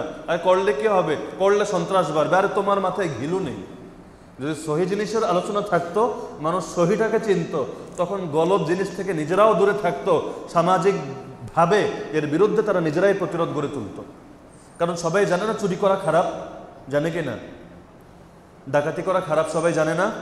চুরি ডাকাতি এটা কি পুলিশ ট্যাকেল দিতে হয়, নাকি রাত্রেবেলায় যদি ঘোষণা হয় এলাকায় চোর এসেছে মানুষই এটা ট্যাকেল দিয়ে ফেলে? কেন? সবাই জানে কাজটা জঘন্য। একইভাবে মানুষ যখন বুঝবে কোনটা সহি জিহাদ আর কোনটা গলত জিহাদ, কোন জায়গায় জিহাদ প্রয়োগ করতে হবে, কোন জায়গায় জিহাদ না দাওয়াত প্রয়োগ করতে হবে, এই পার্থক্য যখন মানুষ বুঝবে, তখন এর বিরুদ্ধে সচেতনতা আমভাবেই সৃষ্টি হবে, আপনাদের এত মেহনত করতে হবে না। আজকাল দুঃখের কথা, বিভিন্ন মাদ্রাসার মধ্যে যারা খেদমতে থাকে, কমিটি অথবা এই সেই এলাকার গণ্যমান্য, এসে খোঁজ নেয় মাদ্রাসার মধ্যে জিহাদি বই আছে কিনা। এটা বলতে পারতো যে মাদ্রাসার মধ্যে বিশেষ কোনো নিষিদ্ধ সংগঠনের বই আছে কিনা, এই কথা কিন্তু যৌক্তিক। কোনো অস্ত্রধারী নিষিদ্ধ সংগঠনের কোনো বই আছে কিনা, যদি থাকে তাহলে আপনাদেরকে আইনের সম্মুখীন করা হবে, এটা যৌক্তিক। এবং এই আইনটা করাও যৌক্তিক যে কোনো নিষিদ্ধ সংগঠনের বইপত্র রাখা যাবে না, এটা যুক্তির দাবি। কিন্তু এটা বলে না, কি বলে? জিহাদি বই বলে না। পত্রিকায় তারপর নিউজে আসে না যে জিহাদি বইয়ের সঙ্গে গ্রেফতার হয়েছে, ওনার কাছে জিহাদি বই পাওয়া গেছে। অথচ পৃথিবীর মধ্যে সবচেয়ে বড় জিহাদি বই হল আল কুরআন। সন্দেহ আছে কারো? ন্যূনতম সন্দেহ আছে? কোরআন খুলেন, আজকে গবেষণা করা শুরু করেন। চ্যালেঞ্জ দিয়ে বলছি, কোরআনের মধ্যে নামাজের আয়াত কয়টা, হজের আয়াত কয়টা, যাকাতের আয়াত কয়টা, রোজার আয়াত কয়টা, সব বিষয়ের আয়াতগুলো আপনি ভাগ করেন, এক পাশে রাখেন, আর জিহাদের আয়াতগুলো এক পাশে রাখেন, দেখেন কোনটার পরিমাণ বেশি আর কয়গুণ বেশি। পৃথিবীর মধ্যে যদি জিহাদি বইকে নিষিদ্ধ করা হয়, সর্বপ্রথম কোরআনকে নিষিদ্ধ করা উচিত। যদি জিহাদি বইকে নিষিদ্ধ করা হয়, সর্বপ্রথম কোরআনের পরে সহিহ বুখারীকে নিষিদ্ধ করা উচিত, মুসলিমকে নিষিদ্ধ করা উচিত, তিরমিজিকে নিষিদ্ধ করা উচিত, আবু দাউদকে নিষিদ্ধ করা উচিত, ইবনে মাজাহকে নিষিদ্ধ করা উচিত, নাসাইকে নিষিদ্ধ করা উচিত, মুওয়াত্তা মালিক, মুওয়াত্তা মুহাম্মদকে নিষিদ্ধ করা উচিত। এগুলো তো সবচেয়ে বড় জিহাদের বই। আমাদেরকে জিহাদ তো আল্লাহ শেখায়। আল্লাহ বলে কাতিলুহুম ইউআযিবহুমুল্লাহু বিআইদিকুম, তোমরা জিহাদ করো, আল্লাহ তোমাদের হাতে শাস্তি দিবে। মূলত জিহাদ করছে আল্লাহ। ওমা রামাইতা ইয রামাইতা ওয়ালাকিন্নাল্লাহা রামা। হে নবী, আপনি এক মুঠো ধুলো মেরেছেন, সবার চোখে গিয়ে পড়েছে, আপনি ভেবেছেন আপনি মেরেছেন। না নবী, ওমা রামাইতা ইয রামাইতা ওয়ালাকিন্নাল্লাহা রামা, যখন আপনি মেরেছেন তখন আপনি মারেননি, আল্লাহ মেরেছে। ফালাম তাকতুলুহুম ওয়ালাকিন্নাল্লাহা কাতালাহুম। এই যে বদরের ময়দানে তোমরা 70 জনকে মেরেছো, তোমরা ভেবেছো তোমরা মেরেছো, খবরদার এটা ভেবো না, তোমরা মারোনি, আল্লাহ নিজে মেরেছেন। জিহাদ মুজাহিদের বিরুদ্ধে নিষেধাজ্ঞা জারি করলে প্রথমে আল্লাহকে নিষিদ্ধ করো, 2 নম্বরে রাসূলকে নিষিদ্ধ করো। যে মানুষটা মাত্র 9 বছরে 27টা যুদ্ধ করেছেন, 27টা জিহাদ করেছেন, এর চাইতে বেশি জিহাদ পৃথিবীতে হওয়া সম্ভব না। 27টা নিজে থেকে করেছেন, এর বাইরে আরো 47টা, বা ওইটাকে লম্বা করলে 61টা বাহিনী পাঠিয়েছেন মাত্র 9 বছরে। এর চাইতে বড় জিহাদি আর কে হবে? জিহাদের ব্যাপারে নিষিদ্ধ করতে চাইলে, জিহাদের কিতাব নিষিদ্ধ করতে চাইলে হানাফি মাযহাবকে নিষিদ্ধ করো। ইমাম মুহাম্মদ রাহমাতুল্লাহি আলাইহি কিতাব লিখেছেন, ওনার প্রসিদ্ধ 6টা কিতাব, যেই 6 কিতাবের উপর হানাফি মাযহাবের ভিত্তি, সেই 6 কিতাবের 2টা কিতাবই হলো জিহাদের উপর, আস-সিয়ারুল কাবীর, আস-সিয়ারুস সগীর, শুধুমাত্র জিহাদের মাসআলা। হানাফি মাযহাবকে নিষিদ্ধ করো, মসজিদ মাদ্রাসা সব বন্ধ করে দাও। ইসলাম জিহাদ ছাড়া ভাবা যায় না, ইসলাম নামাজ ছাড়া ভাবা যায় না, ইসলাম রোজা ছাড়া ভাবা যায় না।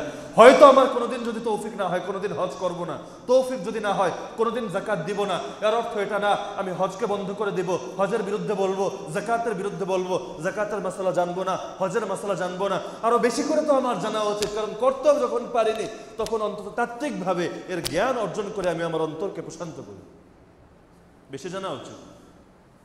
তো মানুষের আজকাল অবস্থা হলো, মাথা ব্যথা, ওষুধ খাবে না, মাথা কেটে ফেলে, অবস্থা এটাই হয়েছে।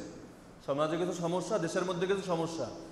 আমি তো মনে করি, আপনারা আমার সঙ্গে একমত হবেন কিনা জানি না, আমি মনে করি জিহাদের আলোচনা যদি সারা দেশে ব্যাপক করে দেওয়া হতো, সহিহ জিহাদ আলোচনা, এবং এই বিষয়ে তারাই আলোচনা করতে পারবে যারা এই বিষয়ে পরিপূর্ণ অভিজ্ঞতা, দক্ষতা এবং জ্ঞান রাখে। যদি এভাবে আলোচনা সারা দেশে ব্যবস্থা করা হতো, এই যে সমস্যাগুলো সমাধান আপনারা করতে পারছেন না, সহজেই পারতেন। কারণ আপনার সেই দাড়ি চাষা মানুষদের কথা মানুষ শুনবে না, আপনার রাজনৈতিক নেতাদের কথা শুনে মানুষ এগুলো থেকে বিরত থাকবে না, আপনার প্রশাসনের লোকদের কথা শুনে মানুষ বিরত থাকবে না। মানুষ গলত পথ থেকে ফিরে তখনই আসবে যখন তারা তাদের রাহবার, তাদের সেরেতাজ ওলামায়ে কেরামের কাছ থেকে নির্দেশনা শুনবে। তো সমাধান আমি মনে করি এটার মধ্যে ছিল, আপনারা একমত হবেন কিনা আমি জানি না। যেটা বলছিলাম, শয়তান কখনো তো গুনাহে লিপ্ত করে, আর কখনো বড় সমস্যা, অর্থাৎ একটা আমল করলে অনেক নাকি, তো সেই আমলে না করে আমাকে ছোট আমলে লিপ্ত করে। তো যা হোক, আল্লাহ তাআলা আমাদেরকে আমাদের ঈমান এবং নেক আমল উভয়টাকেই কুফর, শিরিক, বেদাত এবং নেফাক থেকে মুক্ত রেখে দুনিয়ার মধ্যেই